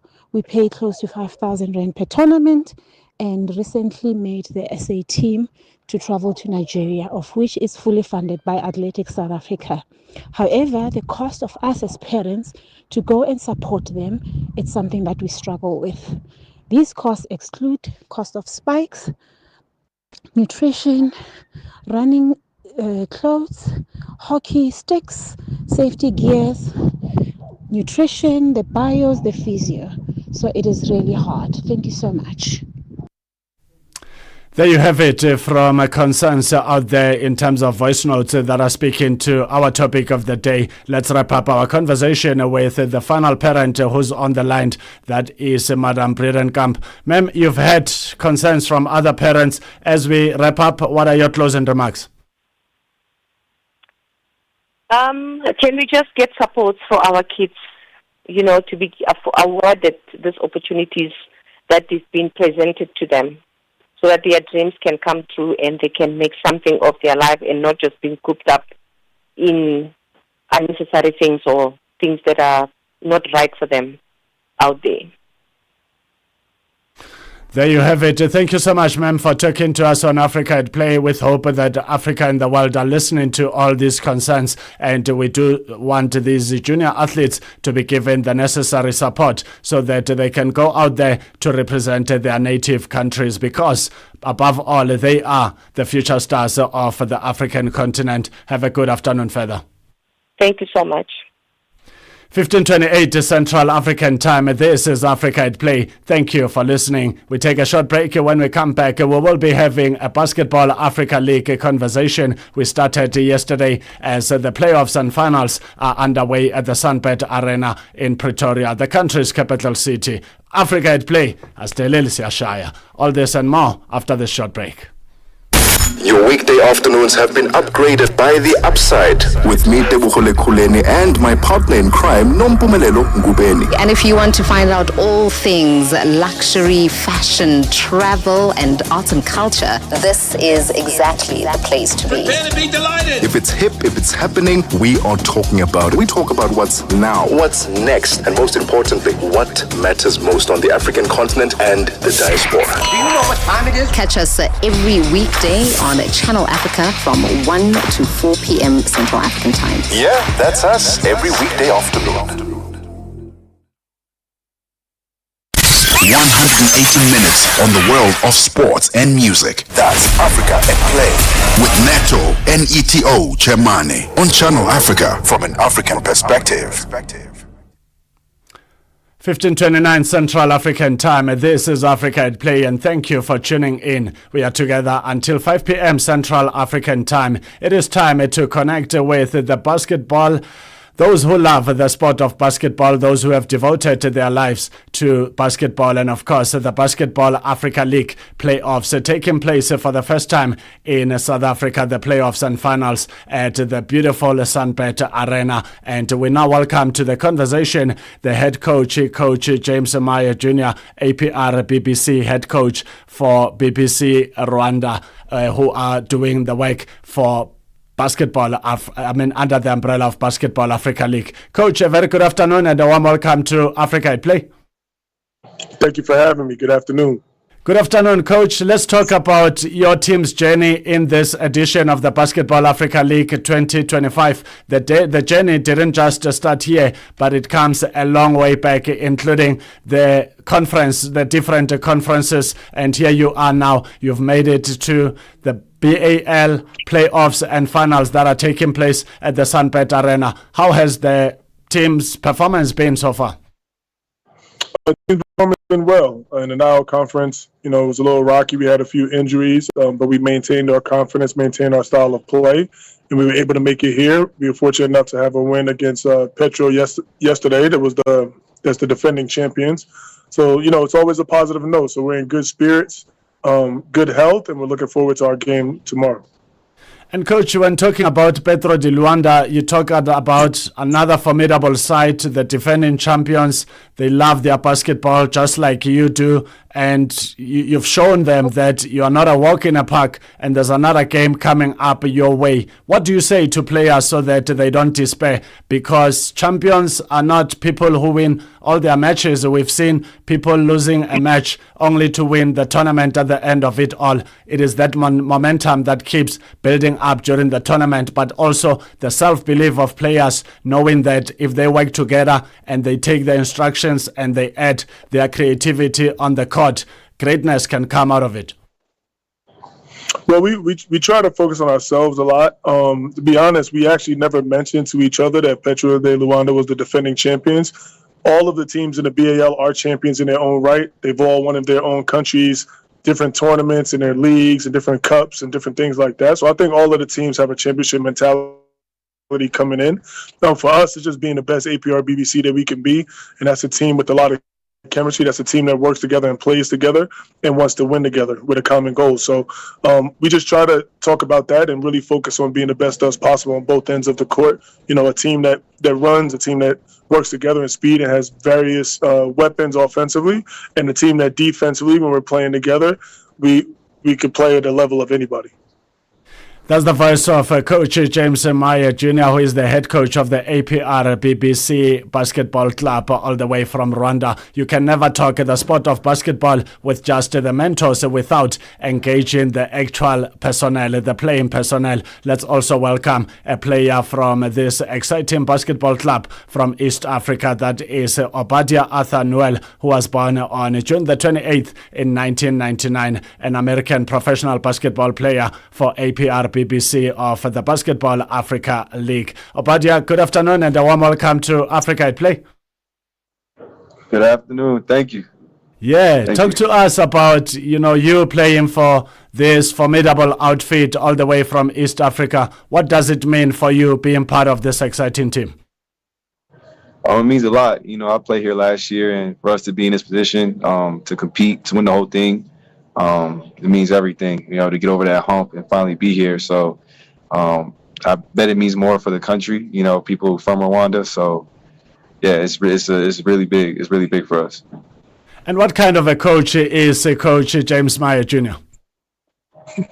He's a good coach, very smart, very detailed, and he's doing a very well job of preparing us for the position we're at today, and we all just believe in him. So it's good coaching for sure. If you have just joined us, we're talking the Basketball Africa League playoffs and finals that are taking place in Pretoria at the Sunbet Arena, where the best across the African continent have made it to this elite level. And when it comes to the conclusion, we will get to know who gets the crowned champions. The defending champions are Petro di Luanda, who have had a good day on the court against APR yesterday. But action continues. There's still another match coming up tomorrow. Coach, what can we expect come tomorrow? I think it's another similar battle. Angolans are usually like the most physical on the continent, I believe. Petro has been able to lead the BAL in transition. Rivers Hoopers is right there. Another team that plays fast, another team that's really, really physical, that has a culture of physicality. You know, they get you out of your stuff, they bump you, they grab you, and they just fight. They never go away. So I think tomorrow will be another very, very physical game. A tough match, no doubt, on both ends of the floor. But I think it'll be exciting. I think both teams will do their level of scouting. Ogo, the coach of Rivers Hoopers, we've now coached against each other a ton of times. So there's no secrets between us. So I think it's just going to be, the best team will win tomorrow, and hopefully that's us. Hopefully that's you, Coach. We wish you nothing but the best, and thank you for being a good mentor to these youngsters, making certain that they play basketball at an elite level, but also sharing your good knowledge of the game to make certain that they can make it to the elite level and they can realize that nothing is impossible. You lose today, you win tomorrow, you get crowned champions, and you forget about yesterday's loss. Let's bring back Obadia back to the conversation. Obadia, what did you talk about with the rest of the teammates, with the coach not being part of your conversation? Just pretty much the same message. It's going out there and playing hard. It's the playoffs. It's pretty much like a do or die situation, and you have to be sharp. You have to be able to execute. So, probably the biggest thing between the group is just communication and just playing together. Sweet and short indeed. That's one of the impact players from APR Rwanda, a side that is doing the most out there. They are part of the playoffs and finals of the 2025 Basketball Africa League. And we are now wrapping up the conversation with the two gentlemen that have devoted their lives to the sport of basketball. Obadia, talk to us about back home. Where do you come from? And what did you say last to those that support you as you were coming to honor this Basketball Africa League 2025 edition? I come from Maryland, Frederick, Maryland. But both of my parents are from Guyana, so I told them I was gonna be gone just for like 2 weeks and come back, but it ended up being longer than 2 weeks. They happy about it, they proud of me and APR and what we're doing. So, people back home is supporting me and supporting us, supporting this team. So it's nothing but love back home. It's nothing but love. So I'm just trying to go out there as a team and just win it all so I can bring something back home too. Amazing indeed. And thank you so much for talking to us on Africa at Play. Let's also wrap up with the coach. Coach, how well do you know Rivers Hoopers? Does it bother you, or you just concentrate on your boys? No, Ogo, he's the BAL Coach of the Year last year. He's coaching in Rwanda currently. I coached against him last year in the semifinals, as well as this year a few times. He's a very, very solid coach. I think he and I both have the same passion for winning. He played the game around the same time I played the game. We're similar age. We met each other out in Las Vegas at Summer League last year, spoke a bit. We have a lot of people in common that we know. So, knowing the coach, again, he knows me as well. I think it's going to be a very, very interesting match. We definitely have to prepare for them, of course, a great scouting, their personnel, their habits and their tendencies. But again, at the same time, we think that when APR is at its highest level on both ends of the court, that we can beat anybody. So there's just as much, if not more, focus on what we have with our group. And what kind of a player is Obadia, coach?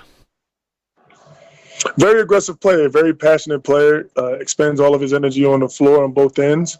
Very, very good attacking the basket, getting to the free throw line. He brings that physicality. I think that neutralizes teams like a Petro or Rivers Hoopers, which is great for us. works his butt off, motivates his teammates to do better. Really, really unselfish as far as, what needs to be done and being able to step aside if it needs to be other guys, but also having the courage and the discipline to be able to step forward, when we need him to. So I think he's been a great fit for our team, a great addition, and looking forward to him helping lead this team tomorrow. Amazing stuff. That's Coach James Maye Jr., who is the head coach of ABR BBC Rwandan basketball team that is taking part in the playoffs and the finals of the Basketball Africa League 2025 edition, taking place in South Africa's capital city, Pretoria, at the Sunbet Arena, together with his player, that is Obadia Arthur-Noel, who is doing the most on the court to help the side to come out the victors. They will be taking on Rivers Hoopers tomorrow, and we wish them nothing but the best. Coach, thank you so much for talking to us on Africa at Play. Obadia, thank you so much. All the best for tomorrow. Thank you. Thank you for having us. Fantastic indeed. That's how we wrap up our Basketball Africa League with those that loves the sport. They say basketball is not just a sport, it's a lifestyle. The second day of the BAL Basketball Africa League playoffs in Pretoria tipped off with defending champions Petro di Luanda of Angola taking on APR Rwanda, with APR coming out on top with a 75-57 win. APR's Alio Diarra led scorers with 19 points along with 14 rebounds. Noni Omot also poured in 15 points along with 6 bounds. Petro di Luanda's Patrick Ghana scored a team-high 13 points and grabbed 11 rebounds. In the second sitting game of the night, 2022 BAL champions US Monastir of Tunisia faced off against last year's semi-finalists Rivers Hoopers of Nigeria. US Monastir emerged victorious, led by an explosive performance from former NBA Academy Africa student athlete Babaka Sane, who scored 22 points. Patrick Hardy Jr. contributed 17 points and 9 assists. Despite the loss, Rivers Hoopers Raphael Patney delivered a game high of 28 points. And in the quarterfinals, we will witness on Monday, APR taking on Rivers Hoopers, APR from Rwanda against the Nigerian outfit, and US Monastir will take on Petro di Luanda.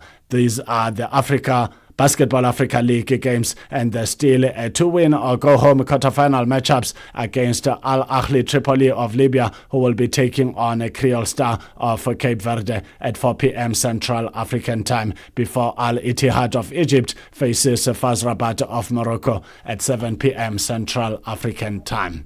It is time for Africa in the world to witness why those that loves an awesome sound of music always say music is therapy. Africa at Play. Beautifully, happily marrying sports and music.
maître. Nessa c'est Joye, Nessa c'est Joyo, Nessa c'est Joyo, Nessa c'est Joyo, Ebomaka, Ebomaka, c'est Kabikalele, Nessa c'est Joyo, Ebomaka, Nessa c'est Joyo, Ebomaka, Nessa c'est Joyo, Ebomaka, Nessa c'est Joyo, Ebomaka, Ebomela chérie, nanga yo, Ebomaka, Ebomela bébé, nanga yo, Ebomaka, Monsama le wome,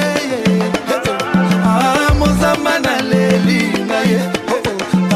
Kanga chérie no abuzana bébé, nanga, Kumbanga malembe, malembe, Emanga malembe, malembe, conduis-moi doucement, doucement, Joanga malembe, malembe, Salango kita, Emanga kotoyo, Kumbango malembe, malembe, Tutango malembe, Bazo sasanga wa ebokai, Mama yaka, Bazo tutanga kotoyo ilongai, Anamango, Kotombola maboko yo bonyomae, Mama yaka, Sheria bominga yo yo ilongai, yeah yeah yeah yeah yeah. Yeah yeah yeah yeah yeah yeah yeah yeah yeah yeah yeah yeah yeah yeah yeah yeah. Nessa ese joyo, Nessa ese joyo, Nessa ese joyo, Nessa ese joyo, Ebomaka, Ebomaka, Ebomaka, Ebomaka. Lomoto Christian, Evalora Nessa Mosanga oye, Alita Jamala, Patrick Bakalos, Soso Peme Mwana Mongolele, Yemba, Maître Dorothée Mania, Ya le Bria, Sœur Tété Thérèse le perroquet.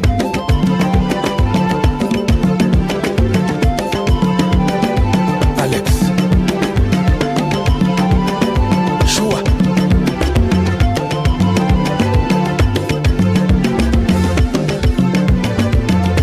Bienvenue Liota, Joli Pacifique, Kilo Bravo.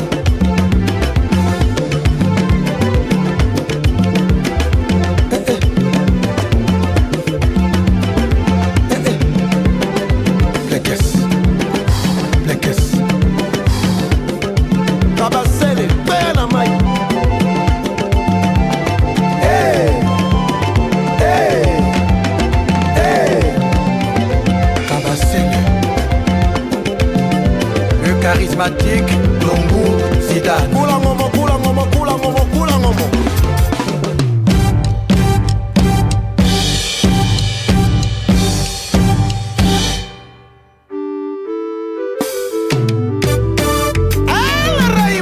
Aigle.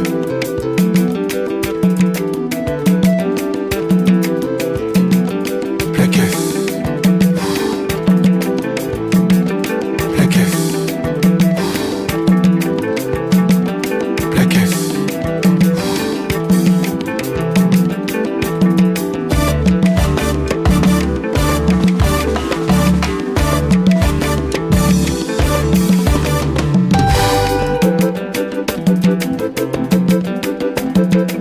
Aïe aïe, Zila Zulude, Zila Diambelele, Mazemubiana, Mubatiena, Shamo Batman, Mazemubiana, Mubati, Faliza la Mayele, Yuda de Kaye, identité, Yuda de Kaye, Zala Fali Kotona Bango, Yuda de Kaye, Ale Mamesoko, Alambili Mondo, Lokalinga, Lochokocha, Matira, Chananga, Shabani, Kapinga, El Reima, identité.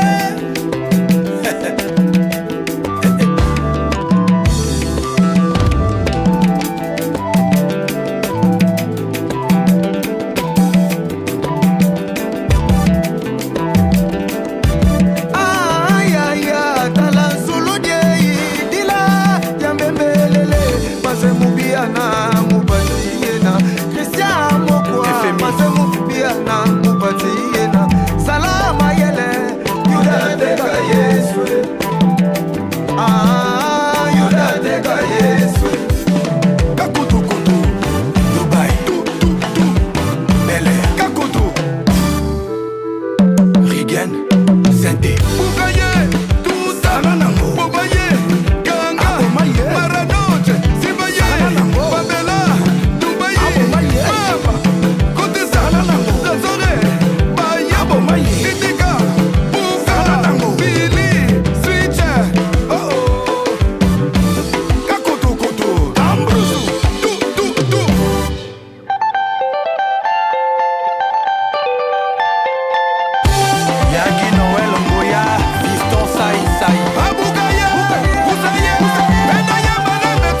15:50 Central African Time. You can never had a boring moment when listening to African music. This one is by Fali Ipupa, who was born to a Mongo family in Kinshasa. Ipupa made his public musical debut in 1997 at the age of 20 with the Kinshasa-based band Talent Latent, and he was with Rene Soso Pembe.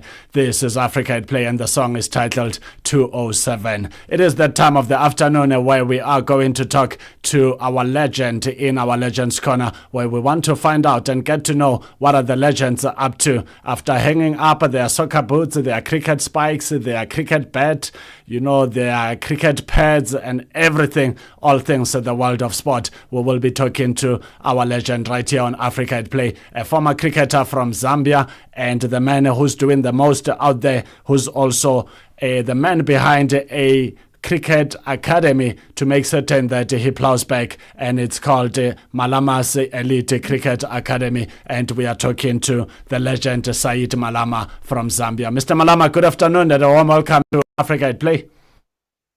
Good afternoon, and thank you for this opportunity to get me to speak to you. Thank you so much. Thank you so much for joining us on Africa at Play. Let's take you back to Said Malama as a young boy. What did you get up to? How did you meet cricket?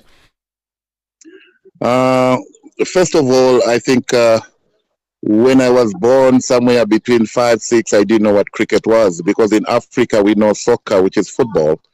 And when I grew up, and I was born within the Asian community, so I got engaged with a couple of friends who are Asian community, and they took me around on the club we called Metropolitan Sports Club. It's in Lusaka.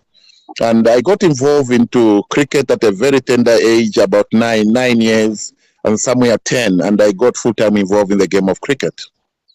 Talk to us about what triggered that interest of you falling in love with the sport, where years later, after decades, you are still involved in the sport of cricket, like you've rightfully indicated.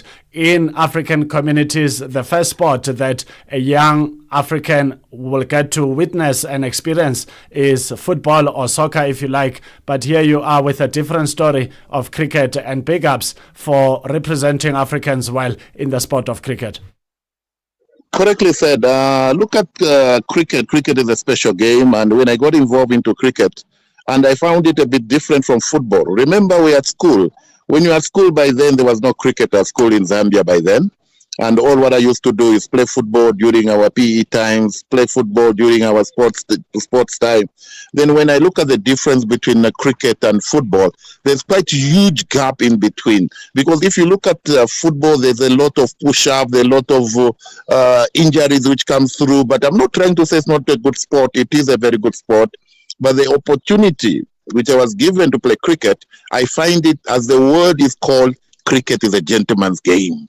When you talk of cricket, a gentleman's game, and everything, all the ethics of the game of cricket, I just enjoyed the way it's tabled. And since then, I was just so in love with the game of cricket. And the whole life, I'm now 55, and I'm enjoying the game of cricket, and I retired at 40. It is an incredible journey indeed. Retired at 40. We are talking to the cricket legend from our Southern African neighbors, Zambia, that is Said Malama, who's been in the game from a tender age of 9 years, and to this day, he's still involved. Talk to us about the position you played in cricket. Cricket comes with different positions. Some are all-rounders, some are specialists in batting, some are specialists in bowling. What is the story of Said Malama? Definitely. My story, when it came in the two position, I was the first quick bowler, opening bowler for Metropolitan Sports Club at the club level. Then eventually I got I got into the provincial level, which is Midlands Cricket Association. I carried on the opening quicker bowler, and I used to get good wickets.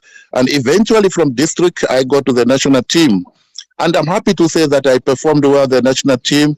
Eventually, when I was playing at the national team, then it came to my head. I said, look, I'm one of the few Zambians playing cricket here.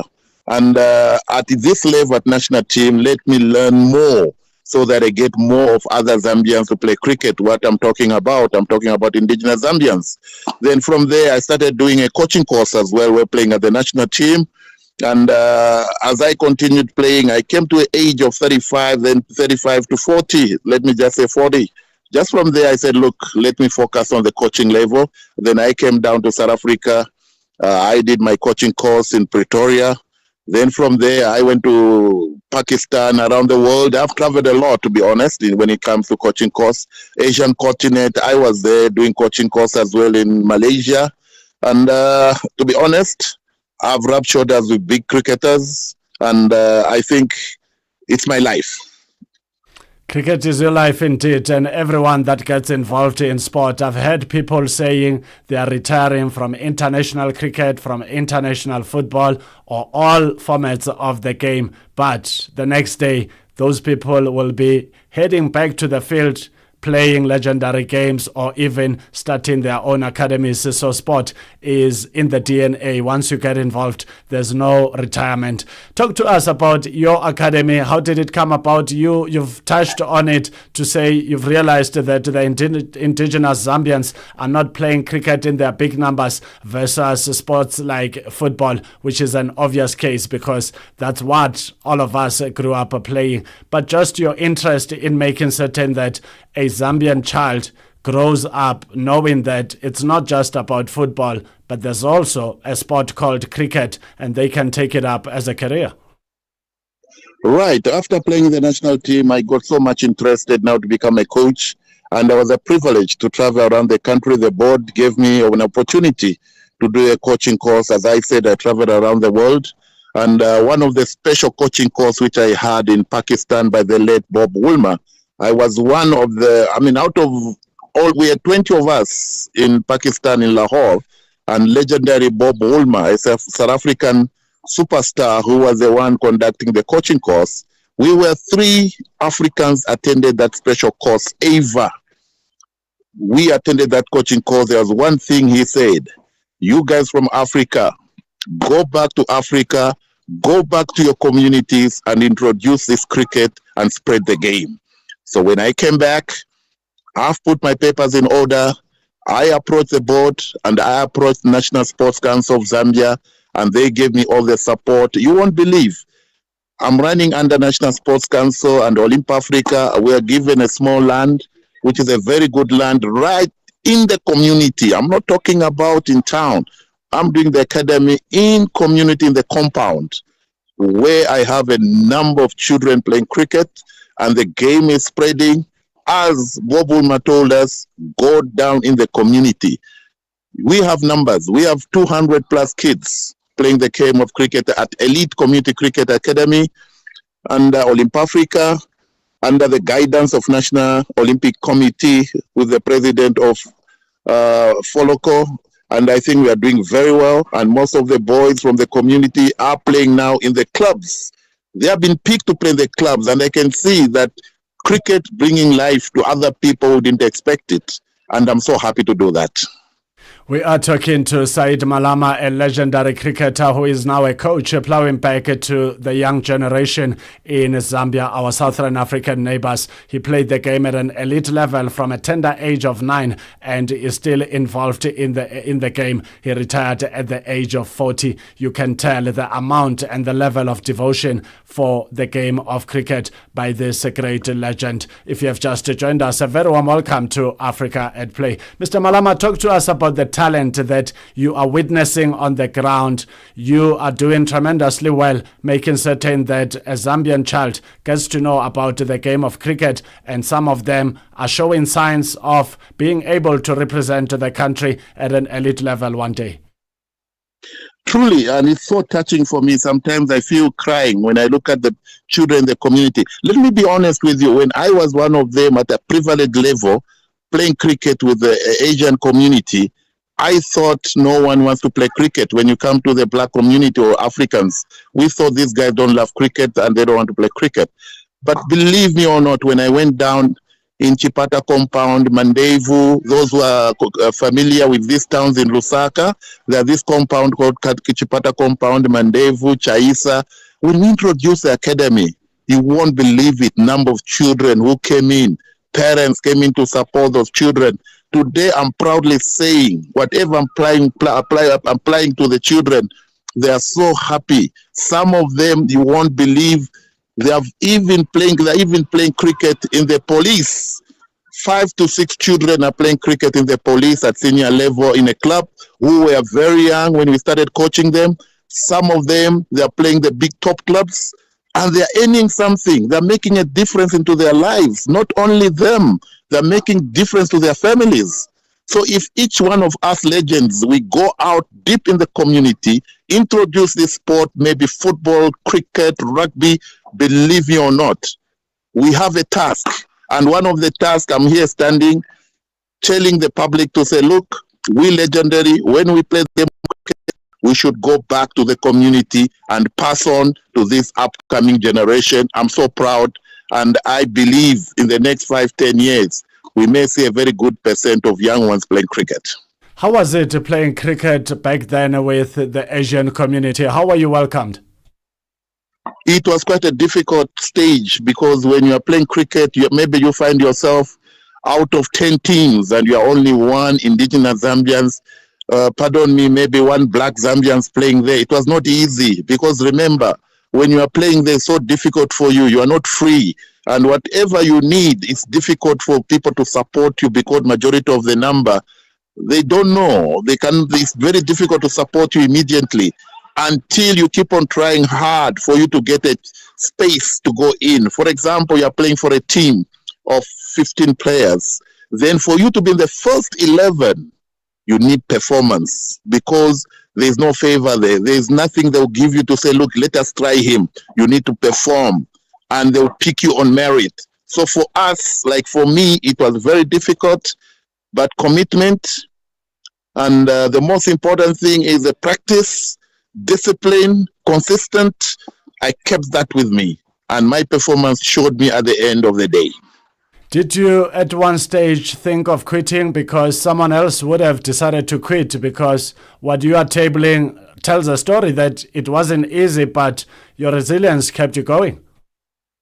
Exactly. Look, for me to come into cricket, they didn't just pick me from the street and brought me into cricket. When I came to play for the senior cricket, I was a ball boy. You won't believe it. When they're doing the practice, they'll hit the ball out of the ground. I used to run for the ball, pick it, give it to them, and sit on the boundary out of the ground. And they hit the ball again. Then immediately when they stop practicing, they're relaxing. Then you pick that ball alone, you try and throw it. Maybe 1 or 2 people spot you and say, hey, boy, Malama, come here. Can you ball at me? Well, he's waiting for other players to come in. Then I pick that ball, trying to ball. Then he comes and say, look, do this, do that. Then eventually, then I started learning fast because I had a passion. I wanted to do exactly what they're doing. Thereafter, at that level, we didn't even have a coach. I didn't go through coaching level. I didn't. All what I did is practice what I see on the field. Then eventually, God is so kind. And he gave me the talent because I was young, flexible, able to do what they are doing, and here I am. You need to work hard to get where you want to go. Let's talk again about Malama's Elite Cricket Academy. What are some of the great stories that keeps you going? Because I can imagine, although you are getting support from different stakeholders in Zambian sport, but at the end of the day, it is head on your face to make things happen to keep this academy going. When you are doing something you love most, you can't fail. That's the one thing. When you are doing, you want to give it back to the community, definitely will give it back to the community. First of all, when we started on that ground, there was nothing. There was nothing. Imagine we started by planting grass ourselves with few children. Then we say, look, children, we are going to play cricket ground. It was nothing. It was just a piece of land and a bit of trees within there. And the Olympic Africa said, gentlemen, here's your field. Do what you want, but make it to be a good field. And I should thank them. And their support they have given me just to give that field was more than enough. I can't ask more because I had passion. I have the dream to give it back to the underprivileged children in the community. Then I started asking from individual players that played cricket at national team. I said, look, can you assist me this? Can you assist me that? Then they came in and they looked what I was doing. But remember, everyone needs results. Today, someone can support you, but they need results. What results do they need? They want to see the performance of the children. So for me to get a favor from anybody, I make sure if I have 10 kids, 5 of them are playing cricket, in the next 3-4 years, I should make sure those children are performing. When they come and check them to play cricket, they're happy to see the talent. So that's what I relied on by making sure I coach them to a certain level where you won't believe that in India, I received a letter from Indian High Commissioner in Zambia. They said, look, Mr. Malama, we are seeing what you are doing, and we have proved that you have a lot of commitment with your team. May we have 4 kids to send to India. They went to India, and they're back today. These players, you can't touch them. They're so good. They're talented. They are playing the national team today. I'm so proud to say that we Legendary, when we want to put up something, we should show results. We should be committed, and we should bring the youngsters to the level we were at our time. When you do something you love, you can never fail. Those are the words of the cricket legend that is Mr. Saeed Malama, all the way from Zambia. And we're talking about his cricket journey, but also his journey of plowing back to the current generation. He runs an academy called Malama's Elite Cricket Academy, where he's doing the most, making certain an African cricketer can make it to the next level, with the major focus on Zambia. And there's a lot of success stories of those players that have raised their hands to say, we love this game and we want to play it to the elite level. Thank you for joining us on Africa at Play. Mr. Malama, you've tabled exciting stories about this game of cricket. How do you look back at your days when you were still playing to the current days? What becomes the state of cricket in Zambia as it stands? Oh, generation changes, my brother. The time we used to play cricket, I'll be very honest from my bottom of my heart, I think our cricket was very competitive, and we were disciplined to the game, and we respected the game. I repeat this word, we respected the game. And if you look at the new generation now, they're too fast. They're just too fast. They want to get to the top. We played cricket without money. We played for the passion. We played for the country. But if I look at the sports today, general, not only cricket, all the sports, if you bring the youngsters to sport today, first thing they will ask is, what are they getting? What are they being paid per game? That to us was nothing. We played to keep ourselves fit. We played with respect. We played with passion. We played for the country. And we made sure that we get the results. But the generation which is there today, they look at what are they going to get? When are they going to play for the national team? Maybe through favors, without much of commitment. And I think they should take a leaf from us who have played the game with a passion, and we played for the country. And that's the only way. I think other countries, they're still doing that. I think we should go back to that and keep ourselves disciplined. And that's the only way the sport will grow. We had our time, and we will have our time to leave this world. And these are the youngsters who are going to run this sport, or any sport, or cricket. But first and foremost, they should understand that the game is bigger than individuals. The game is bigger than individuals. So those are the words of the cricket legend all the way from Zambia, Mr. Saeed Malama, a former cricketer himself who is now running an academy called Malama's Elite Cricket Academy. And he started playing the game at an elite age of 9 years. Yes, 9 years, and retired at 40 years. So he's been in the game for good 31 years, and it's more because he's still part of the game, making certain that he empowers the current generation. And he says this current generation is too fast versus their generation, where they used to do it passionately for the love of the game. But with the current generation, it's always about what's in there for me. And I'm certain from this contribution of Mr. Malama, youngsters out there listening to this conversation can learn a lot to humble themselves and take things at an easy pace and learn from those that have walked the path before. Mr. Malama, what conversations are you having with other cricket stakeholders, not just in Zambia, but in different parts of the African continent, to learn what others are doing different so that Zambian cricket can make it to another exciting level, especially your academy, Malama's Elite Cricket Academy? At this stage, as I'm talking to you now, we just received officials from ICC, which is International Cricket Council, As you may not be aware, but I'm trying to inform you now, Zambia Cricket Union at the moment is not taking part in any international tournaments of all age group, maybe junior age group or national age group. Reason being that we short failed somewhere in terms of correspondence with International Cricket Council. So we were put aside for the past 6 years. We only played domestic cricket and international friendly cricket.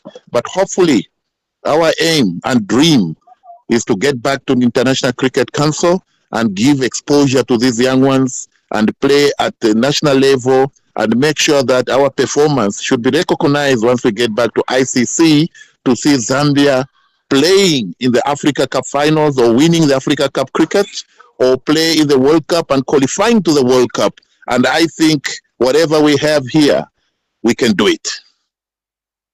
Yeah. Insightful indeed. That is the cricket legend from Zambia, Mr. Said Malama, talking to us on Africa at Play on all things Zambian cricket. Mr. Malama, as we wrap up this conversation, just to get back to the international cricket stage, what are you seeing progress in terms of that? Because 6 years of absence is indeed a long time, because it would be great to see some of your outstanding players from Malama's Elite Cricket Academy and many other clubs of cricket in Zambia being able to represent the national team under the umbrella of the ICC and not just international friendlies and domestic cricket. Yeah, we fell short into our demonstration, and it happens in most of the countries. Such thing happens, and we need just to accept it. We are all humans. We make errors, and we have learned from that lesson. And I believe with the domestic cricket we have played, and let me be honest with you, just Lusaka, within Lusaka, we have 22 teams playing. So you can see the competition we have. We are not talking about cricket died in Zambia. No, it's still alive. It's still very active than before. We have more numbers. We have mass participation in the game of cricket. And apart from Lusaka, we have Copperbelt. There we have also quite a number of teams, more than 18 teams playing cricket. And we have Eastern Province. We have cricket being played. So this shows that our cricket is still active. And to add and subtract here, we have expatriate coming in. You won't believe we have players from South Africa coming to play with us here. We individuals, that's what I'm talking about. We have Zimbabwean players who are playing here. So this also makes our cricket grow, because Zimbabweans are playing in the ICC. So whenever they are free, they come down and join us, and we play very competitive cricket. And if we go back to the ICC, we cannot fail. And I believe me not, we cannot fail. Zambia will do it. Zambia will play better cricket and will be there, because we did not pack our cricket bags. We kept running, and we introduced cricket to the youth, and the youth are playing in numbers. And that gives me proudness to say we'll do it. Very optimistic legend Said Malama, all the way from Zambia, a former cricketer who is running an academy as we speak called Malama's Elite Cricket Academy. Played cricket from a tender age of 9 years and retired at the age 40, but he's still very much involved in the game. Mr. Malama, thank you so much for your contribution to the game of cricket, but also telling your story on Africa at Play. All the best moving forward. Thank you so much, and please give us all the opportunity you can in the future. Our Zambian cricket is coming back on the map, and we'll do the best to make the world happy. That's how we wrap up our Legends Corner conversation with Mr. Said Malama, a former cricketer and a founder of Malama's Elite Cricket Academy. Let's return to the dance floor with a song titled Lerai Says to Chick by Chep Mami. This is Africa at Play. After the song, we will be heading to East Africa to find out what is the latest in Kenyan sport. Africa at Play. Asteleli Siashai. Africa at Play, beautifully, happily marrying sports and music.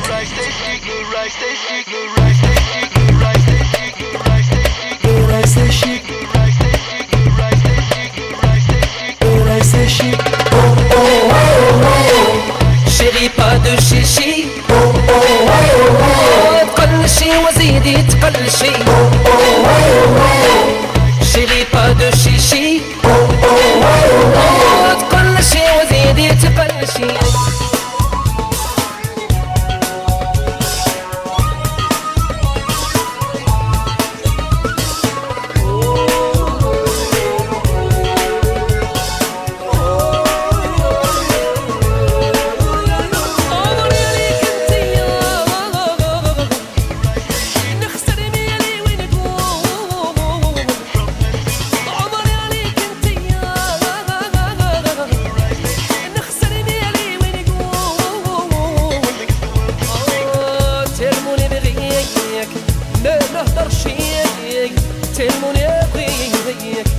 نحضر شي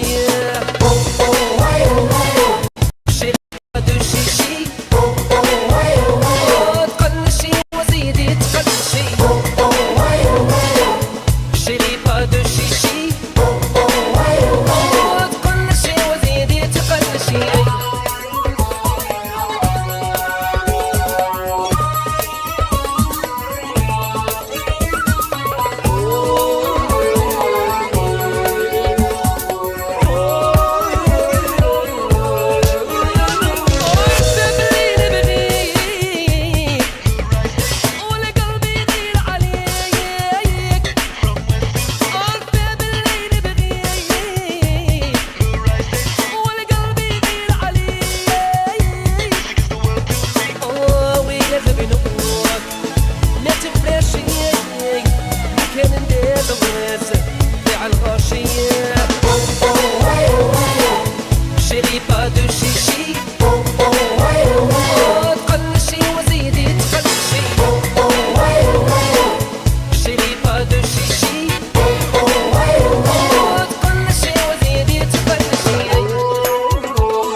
(16:18) Central African Time. You are still tuned in to Africa at Play. We are live every Saturday and Sunday from 2 to 5 p.m. Central African Time on DSTV Audio Bouquet Channel 802 or OpenView 628 if you are in South Africa. If not, worry not, you can always reach us from anywhere you are on channelafrica.co.za. Also available on SABC+. You can also reach us on our different social media platforms on Instagram and X at Channel Africa 1. And on Facebook, the name of our station, Channel Africa. Let's now head out to East Africa and land in Nairobi, Kenya for the latest in Kenyan sport by Francis FM Mutegi, our correspondent.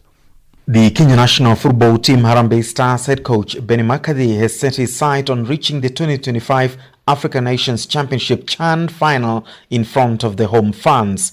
McCarthy says it will be a great achievement if Kenya can reach the final of the tournament they are to co-host with Uganda and Tanzania in August. I think for CHAN, our sole focus is on it's home, it's in Kenya, so we want to be ready, we want to be good, want to be well prepared, and we want to be in the final. We want to give the home crowd something to cheer about by having a Kenya or Tanzania or Uganda in the CHAN final, and that's the sole aim for us, and that's what we're working towards, and hopefully we can achieve it. But the squad that we have, I think, we have a very good squad.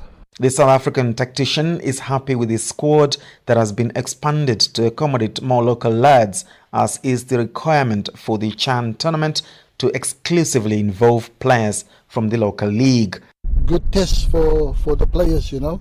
It's preparation for CHAN because majority of the team is local based, and just with a few international players that we felt that need some game time. They could do with playing two international friendlies and then go on their vacation while we prepare for CHAN. So now the team is looking good and very happy with the build-up.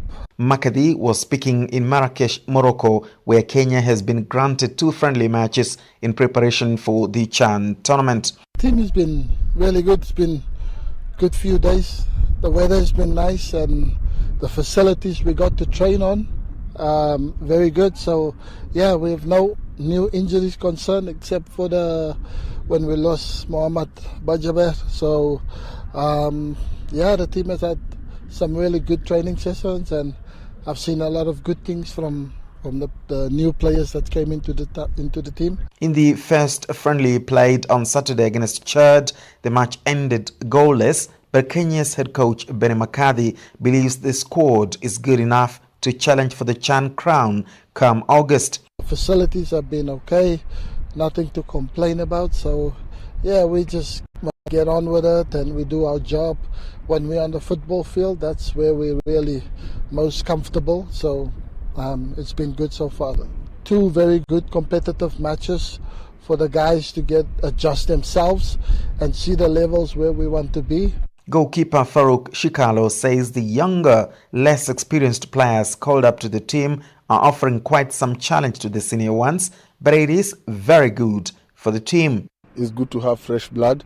Na sit kona experience our kona energy, so what we try as much as motivate, because we need each other, and we are all Kenyans. We are here to represent the Kenyan flag. The 2024 CHAN, to be co-hosted by Kenya, Uganda and Tanzania through the Pamoja bid, will be played in August as a precursor to confirming the 3 nations' preparedness as joint hosts of the bigger championship, the Africa Cup of Nations, in 2027.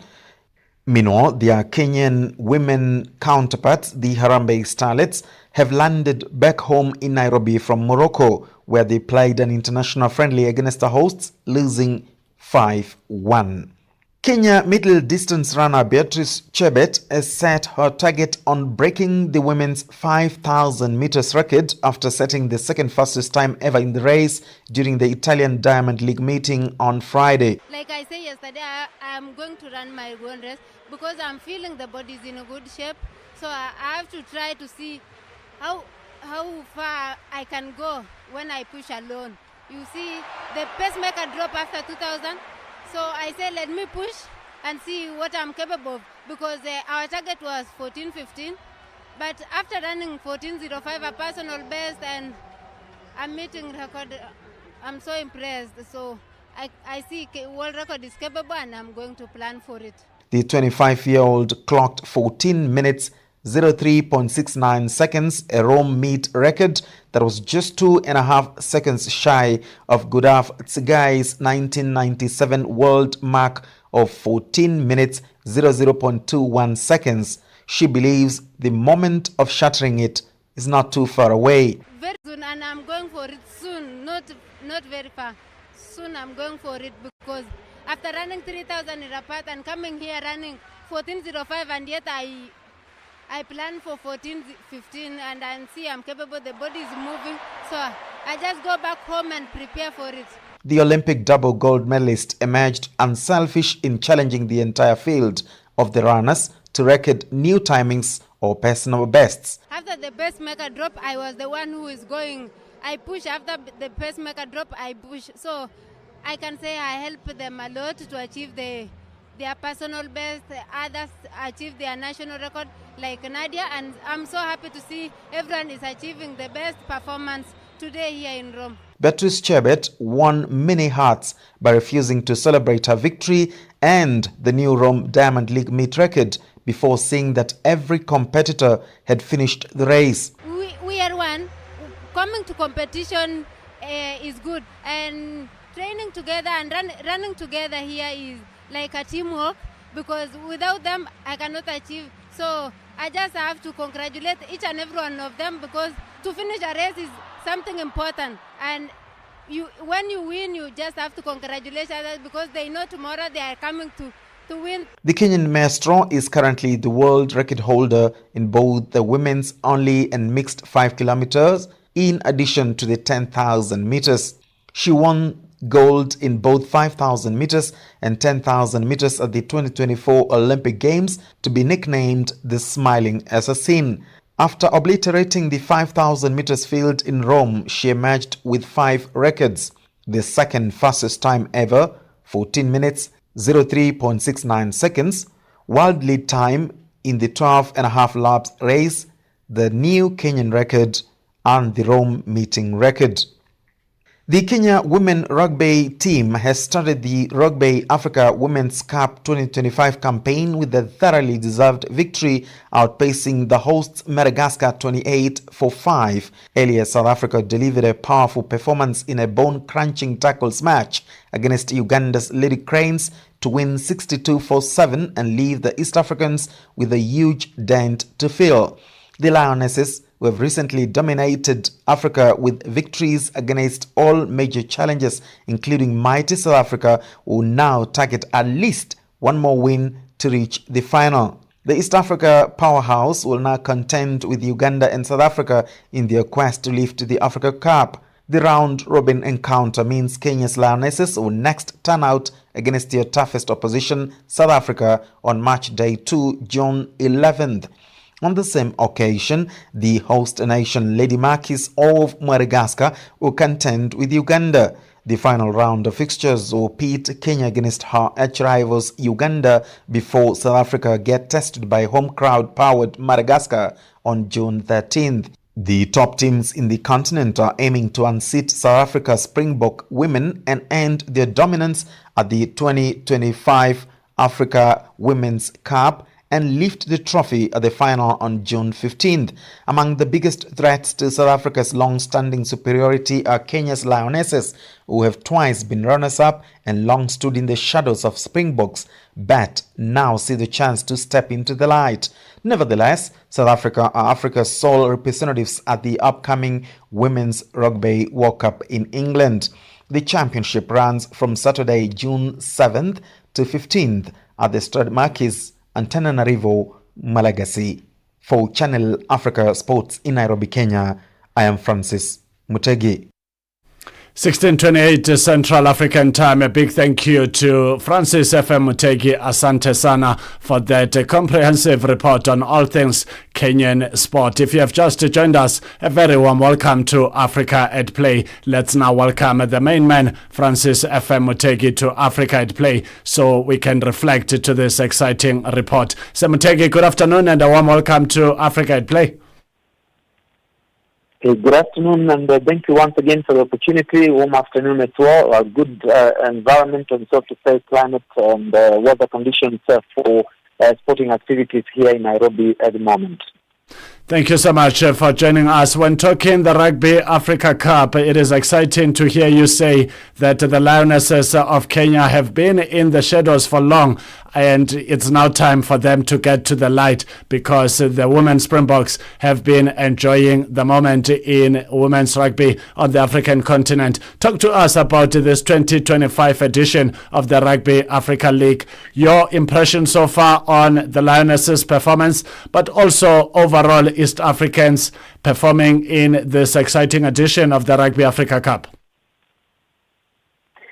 Well, after the first round of the matches, Neto, you can imagine the realities of who are the main contenders is getting to the dawn because quite clearly South Africa managed to produce some scintillating delivery, and for that reason obliterated the Ugandan Cranes, and for that reason hammered them all 62-6, and that is a huge gap indeed between the two teams, and that is an indication that Uganda is still quite a distance from reaching South Africa, who are the mighty outing girls of the continent, and of course Kenya being their shadows that have been for the last 4 seasons. The South Africans have claimed the title since 2019, 4 consecutive titles, and they'll be looking to claim the 5th. But Kenyans, as you've mentioned, they're seeking to come to the light and come out of the shadows, and for that reason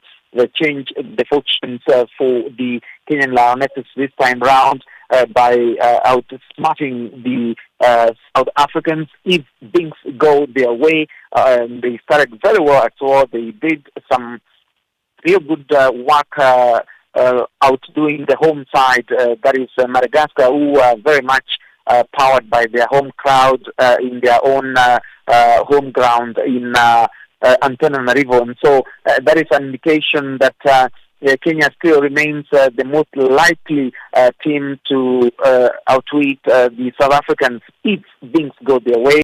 The next match, of course, between these two sides will be very critical in deciding which team shall win the hearts of the potential title contending outcomes that we can expect on 15th, because on 11th, that is next Sunday, the two sides will be meeting in what will be probably the game of the tournament, and then, of course, Uganda and Madagascar will be looking to confirm who is superior between the two, having lost their opening matches before the final round on 13th, when the teams will swap their way again, and this time Uganda will be playing their neighbors Kenya as South Africa complete their cycle against the home side, who will be, of course, powered by their home fans. And at that point, probably the total marks for the three matches will be the indicator of who actually is the overall winner. Kenya, of course, has been a thorn in the flesh for South Africa in the last few months, especially in the seventh game, if you recall, and for that reason, it is not going to be a straightforward performance for South Africa this time round, as much as they are still remaining the favorites to claim that crown for the fifth time, and being the only representative of the African continent in the World Cup in England later this year. Then you can imagine they've got quite some work to do to prove themselves, and if they can beat Kenya, then they'll have confidence and believe that they can go to the World Cup and give Africa a big shout in terms of presence, despite being the solo outfit. So we wait and see what becomes of the remaining two matches, and then on 15th, of course, we shall get to know who lifts the trophy. Is the South African outfit, Springboks, going to retain the crown, or are they going to be sidekicked by Kenya, or, so to say, any other of the two sides, Madagascar or Uganda, Neto? We are talking to Francis F. Moteki, our correspondent based in East Africa in Nairobi, Kenya, talking all things East African sport. So Moteki, Benny McCarthy, the Harambee Stars mentor, very energetic gentleman who's looking forward to the Chen tournament. Based on what you've seen so far from day one to where we are right now, your thoughts on Benny McCarthy? Do you think Kenya, the Harambee Stars, will be able to retain some decent results when it comes to the Chen tournament in August? Well, he looks very enthused by his lads that he has got in the field. This time they are in Morocco, they're in Marrakesh, as they play their two friendly matches against Chad. The first one ended with a draw, as I said earlier in that report, that was on Friday, and now they wait for the next one, which will be on 10th, and this will be on Saturday later this week, so to say, and that is when they will be playing their second match. Of course, the acclimatization of the heat levels in that region is probably their reason for spanning these matches this far. He has been let me say, very impressed by what he's got, because looking at the performances that we've seen, as much as they've not necessarily won their latest matches, of course, the last one against Gabon, which didn't end well for Harambee Stars. They ended up losing the match to Gabon, but by virtue of his own excitement about what he's got, then you can expect that he's going to lead Kenya to quite some heights in the Chan tournament that will be played at home. They've got, of course, the 12 plus the home fans, and so that is a reason enough for him to believe that he's got a chance to go to the finals. And if they cannot go to the finals, then any of the other two co-hosts, that is Uganda and Tanzania, should also be cheered all the way to the final, at least to have one of the Pamoja bid hosts get to the final and probably give the home fans or the East African spectators some reason to be excited about the final fixture, which will be the trophy claiming fixture that will be played in Nairobi. And so we wait and see what becomes of that. He's, of course, expected to use only the local league players, and that is exactly what he looks like very happy about in terms of their quality as compared to the mixture of the local as well as international or professionally broader-based players. And so in this context, we wait and see, but there is a clear indication that Barry McCarthy is doing a good job and is happy about his contingent of players, and he's also very excited about the prospects of his team's good performance at the CHAN as it comes in August this year in Nairobi and Kampala as well as Dar es Salaam in Tanzania. And so we wait and see what becomes of that.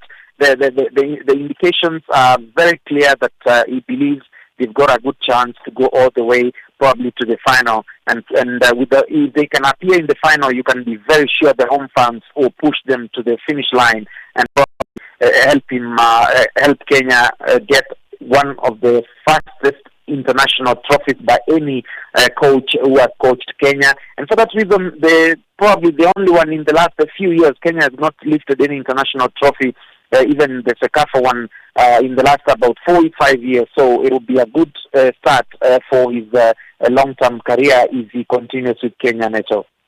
Sembutegi, how are preparations in terms of infrastructure and facilities ahead of this CHAN tournament coming up in August? A unique one that will be co-hosted by 3 East African countries, Tanzania, Uganda and Kenya. What's the latest in terms of these preparations?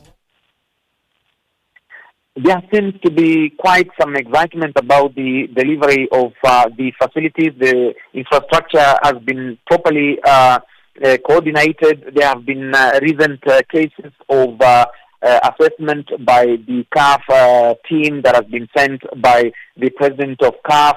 And when they came to Kenya, they were very, very impressed by the progress, and they were feeling like if this pace can continue, then August can come as quickly as it can. And so was the case in Uganda and Tanzania. And so they are very much believers that we are very ready for this tournament in August. If it was to come this time, I think the stadiums will be very much ready. In Kenya, particularly, you've mentioned there, the stadiums in particular have been very, very much been ready in the last about 2 months. Things have gone pretty fast. The Kasarani Stadium has been redone. The Nyayo National Stadium has been uplifted. There have been quite some impressive works in the training grounds at the Ulinzi Sports Complex, that is the military grounds, and then there is the police training ground of the Kenya Police Service, which is also being used as a training ground. And then, of course, there is a stadium known as Kirigiti that is based in Kiambu, the neighboring county to Nairobi, barely a distance of 30 minutes from Nairobi. And so it's also being used as one of the training grounds. And there are indications that everything looks pretty ready, and there is no reason for anyone to be thinking that there is any other postponement of this tournament, having been postponed twice in December and earlier in February, and moved to August this time. I think there are signs that things will be very ready and we cannot postpone it again, Neto. And so it will be a good test for the 3 East African countries, because they're also using it as a testing ground of how they can be ready for the bigger tournament, which is the Africa Cup of Nations that is going to take place in 2027. For now, I think there are signs that things will be pretty right this time round. 16:40 Central African Time. That's the voice of Francis F. Mutegi, our correspondent based in Nairobi, Kenya, in East Africa. So Mutegi, thank you so much for fueling us up with regards to the latest in East African sport. Have an awesome afternoon further. I sincerely appreciate it, and once again, thank you very much. And to all the listeners across the African continent, enjoy your afternoon. Indeed, enjoy your afternoon too. 16:40 Central African Time. We'll take a short break and we will be finding out what's coming up on Mix Vibration after the short break. Africa, it's time to plug into the heartbeat of the continent. Tune in to Channel Africa, your go-to radio station that broadcasts in 5 different languages. L'Afrique du Sud célèbre la journée nationale du Kabla hujaitwa kwa jina la Double K or more of our forests have been destroyed. Kama Partido Africano da Independência da Guiné. Channel Africa represents every corner of this amazing land. From Lagos to Cape Town, Nairobi to Dakar, we've got you covered with the freshest news, music, and cultures. So, turn up the volume, feel the rhythm.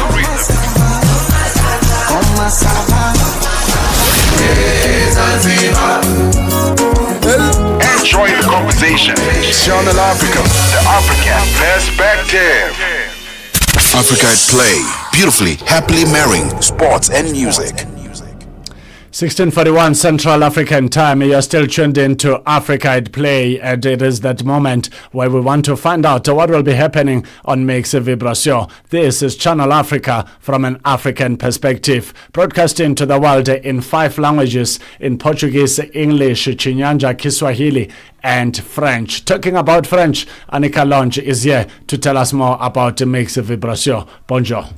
Bonjour Neto, bonjour à tous les auditeurs de Channel Africa. Alors tout à l'heure sur Mix Vibration, il s'agira du slam, de la poésie, du théâtre, du cinéma avec l'artiste Black Yaifal du Sénégal qui sera en ligne du Sénégal, comme je venais de le dire, avec nous.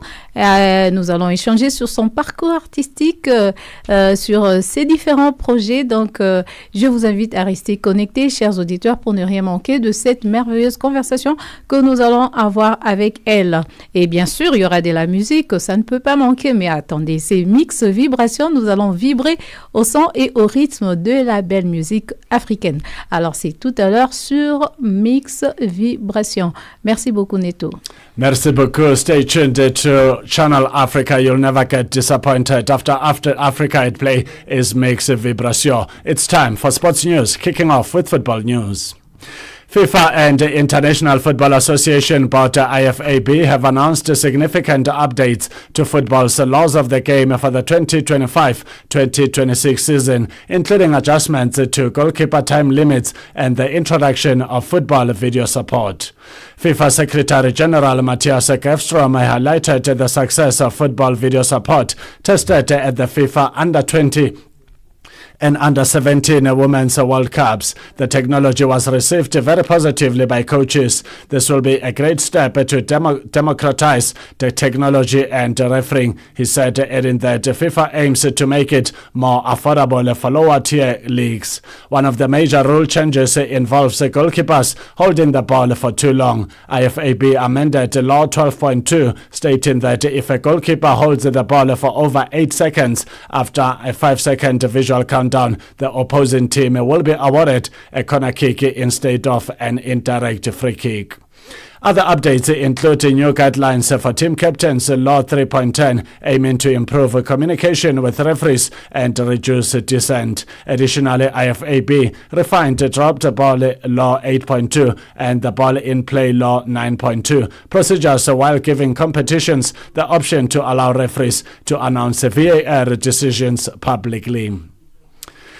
Still in football news, Banyana striker Khailebane Mohlakwane is eager to feature in the final squad to defend this year's Women's Africa Cup of Nations. Mohlakwane last played in the Continental Showpiece in 2018 when South Africa finished as runners-up. Speaking to SABC Sport, Mohlakwane says she will continue with hard work to meet the coach's expectations.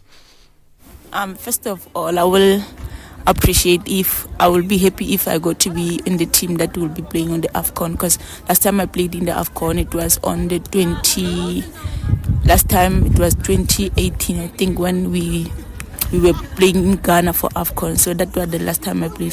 So I'm looking forward to being in the squad. I will really appreciate it. I'll be feeling very great about this. So I just have to work hard on that so that I can give the coach what she expected from me. So yeah. Banyana have wrapped up their COSAFA friendlies, having secured the Three Nations Cup on home soil. Mohlakwane says they now have to go back to the drawing board to fine-tune their WAFCON preparations. The team actually, we just have to work hard and work as a team, not individually. So we just have to work hard and fix those mistakes that we did in the previous friendly game that we had played. So I'm looking forward to it. We just have to be united, motivate each other, encourage each other inside the field, and do what his coach expects from us. Muhlakwana believes that individual brilliance and experience will set the team apart in their WAFCON defense. In terms of us going forward, we just have us as strikers. We also have experienced strikers in front, so the best in Africa. So those who are also playing abroad. So if we have that combinations in front, so I think we will be able to win the game and do what we do best in scoring goals and winning for team to win. The on-form TP Mazembe striker adds that she is settling well in DR Congo and is happy with her contribution in domestic football. Now everything is okay. I'm settling well. It's been a good experience playing outside for the first time. It was first time going outside. So now I'm settling well. Everything's okay. I'm learning good food, the language and everything. So everything is going well for me so far. In rugby news, Springbok coach Rassie Erasmus named the same 54 players, 9 of whom are uncapped. They attended the second national alignment camp in Cape Town last month in a large training squad for the opening stages of the international season, which kicks off on the 28th of June against the Barbarians, followed by the Castle Lager incoming series. The squad was confirmed on Thursday by South African Rugby, which includes 31 Rugby World Cup players. The group consists of 30 forwards and 24 backs, while only 9 players are yet to don the green and gold jersey on the international stage.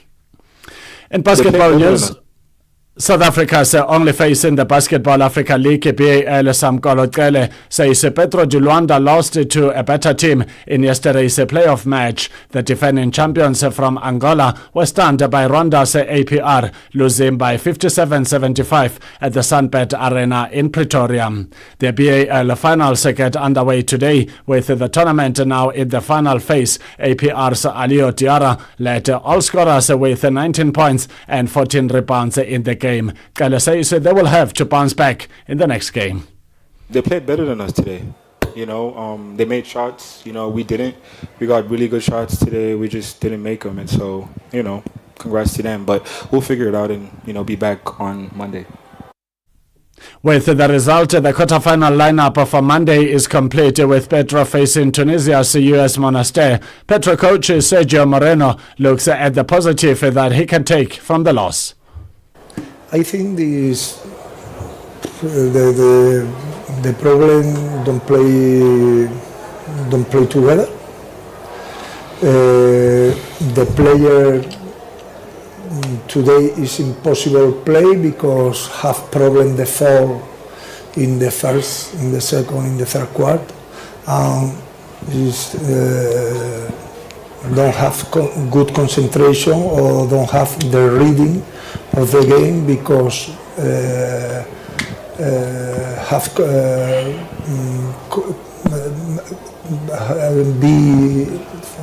be competitive in the game, But I think the problem is play correct 20 minutes, the third and the second quarter, and after is don't play together.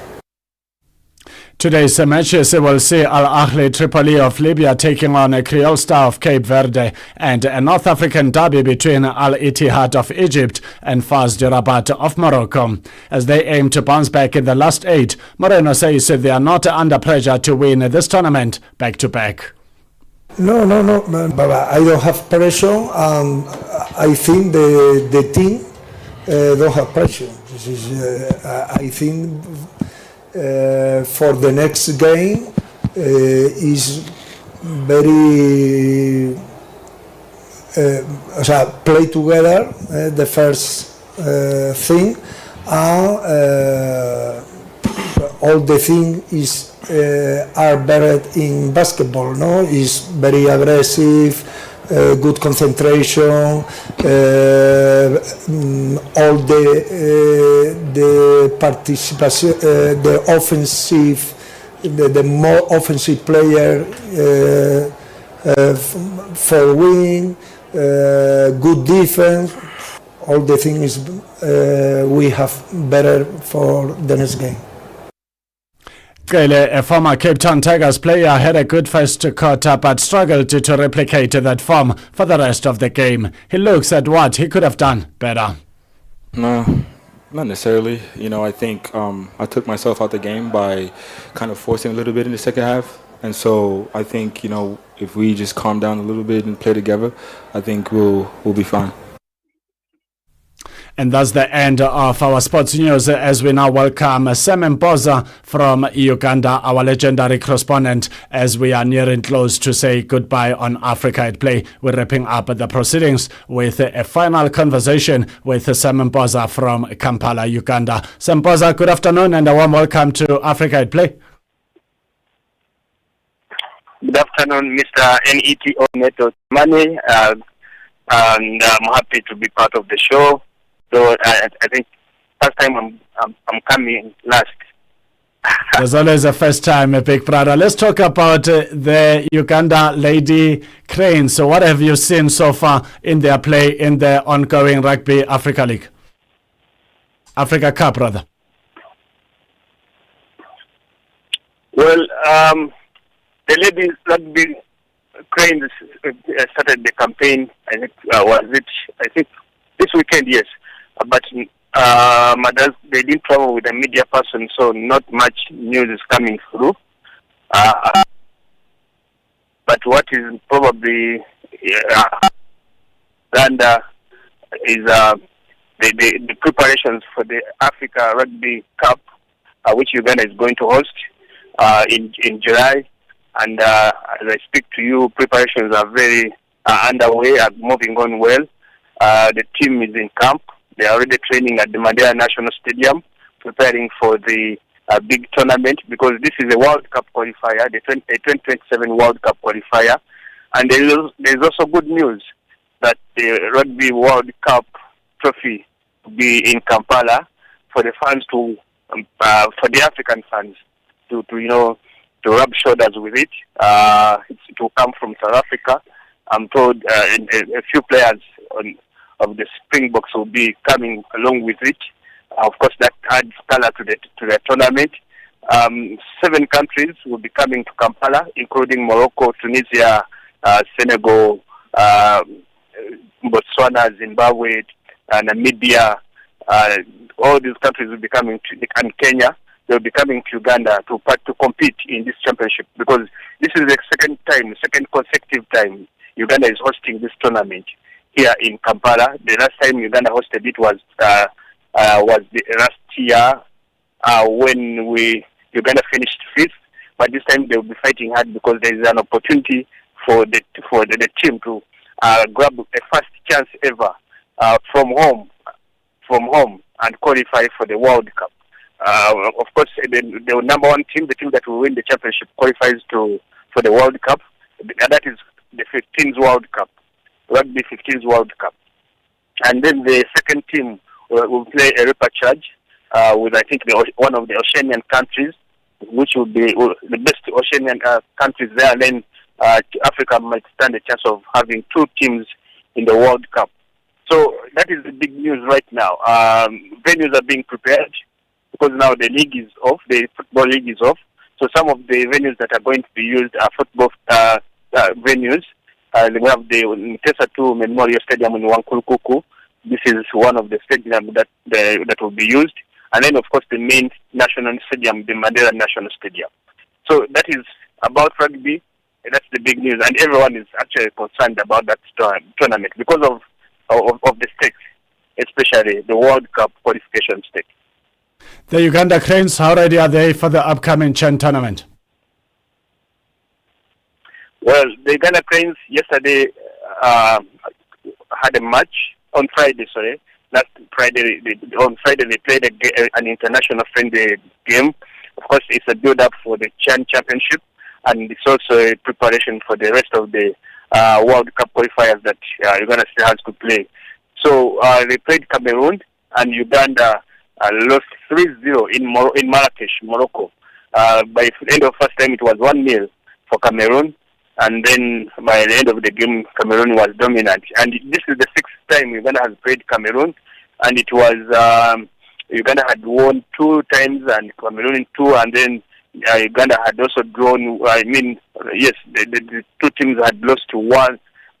There were 2 draws between the 2 teams, and now Cameroon takes now the biggest record of wins, because now it is 3 wins against Uganda.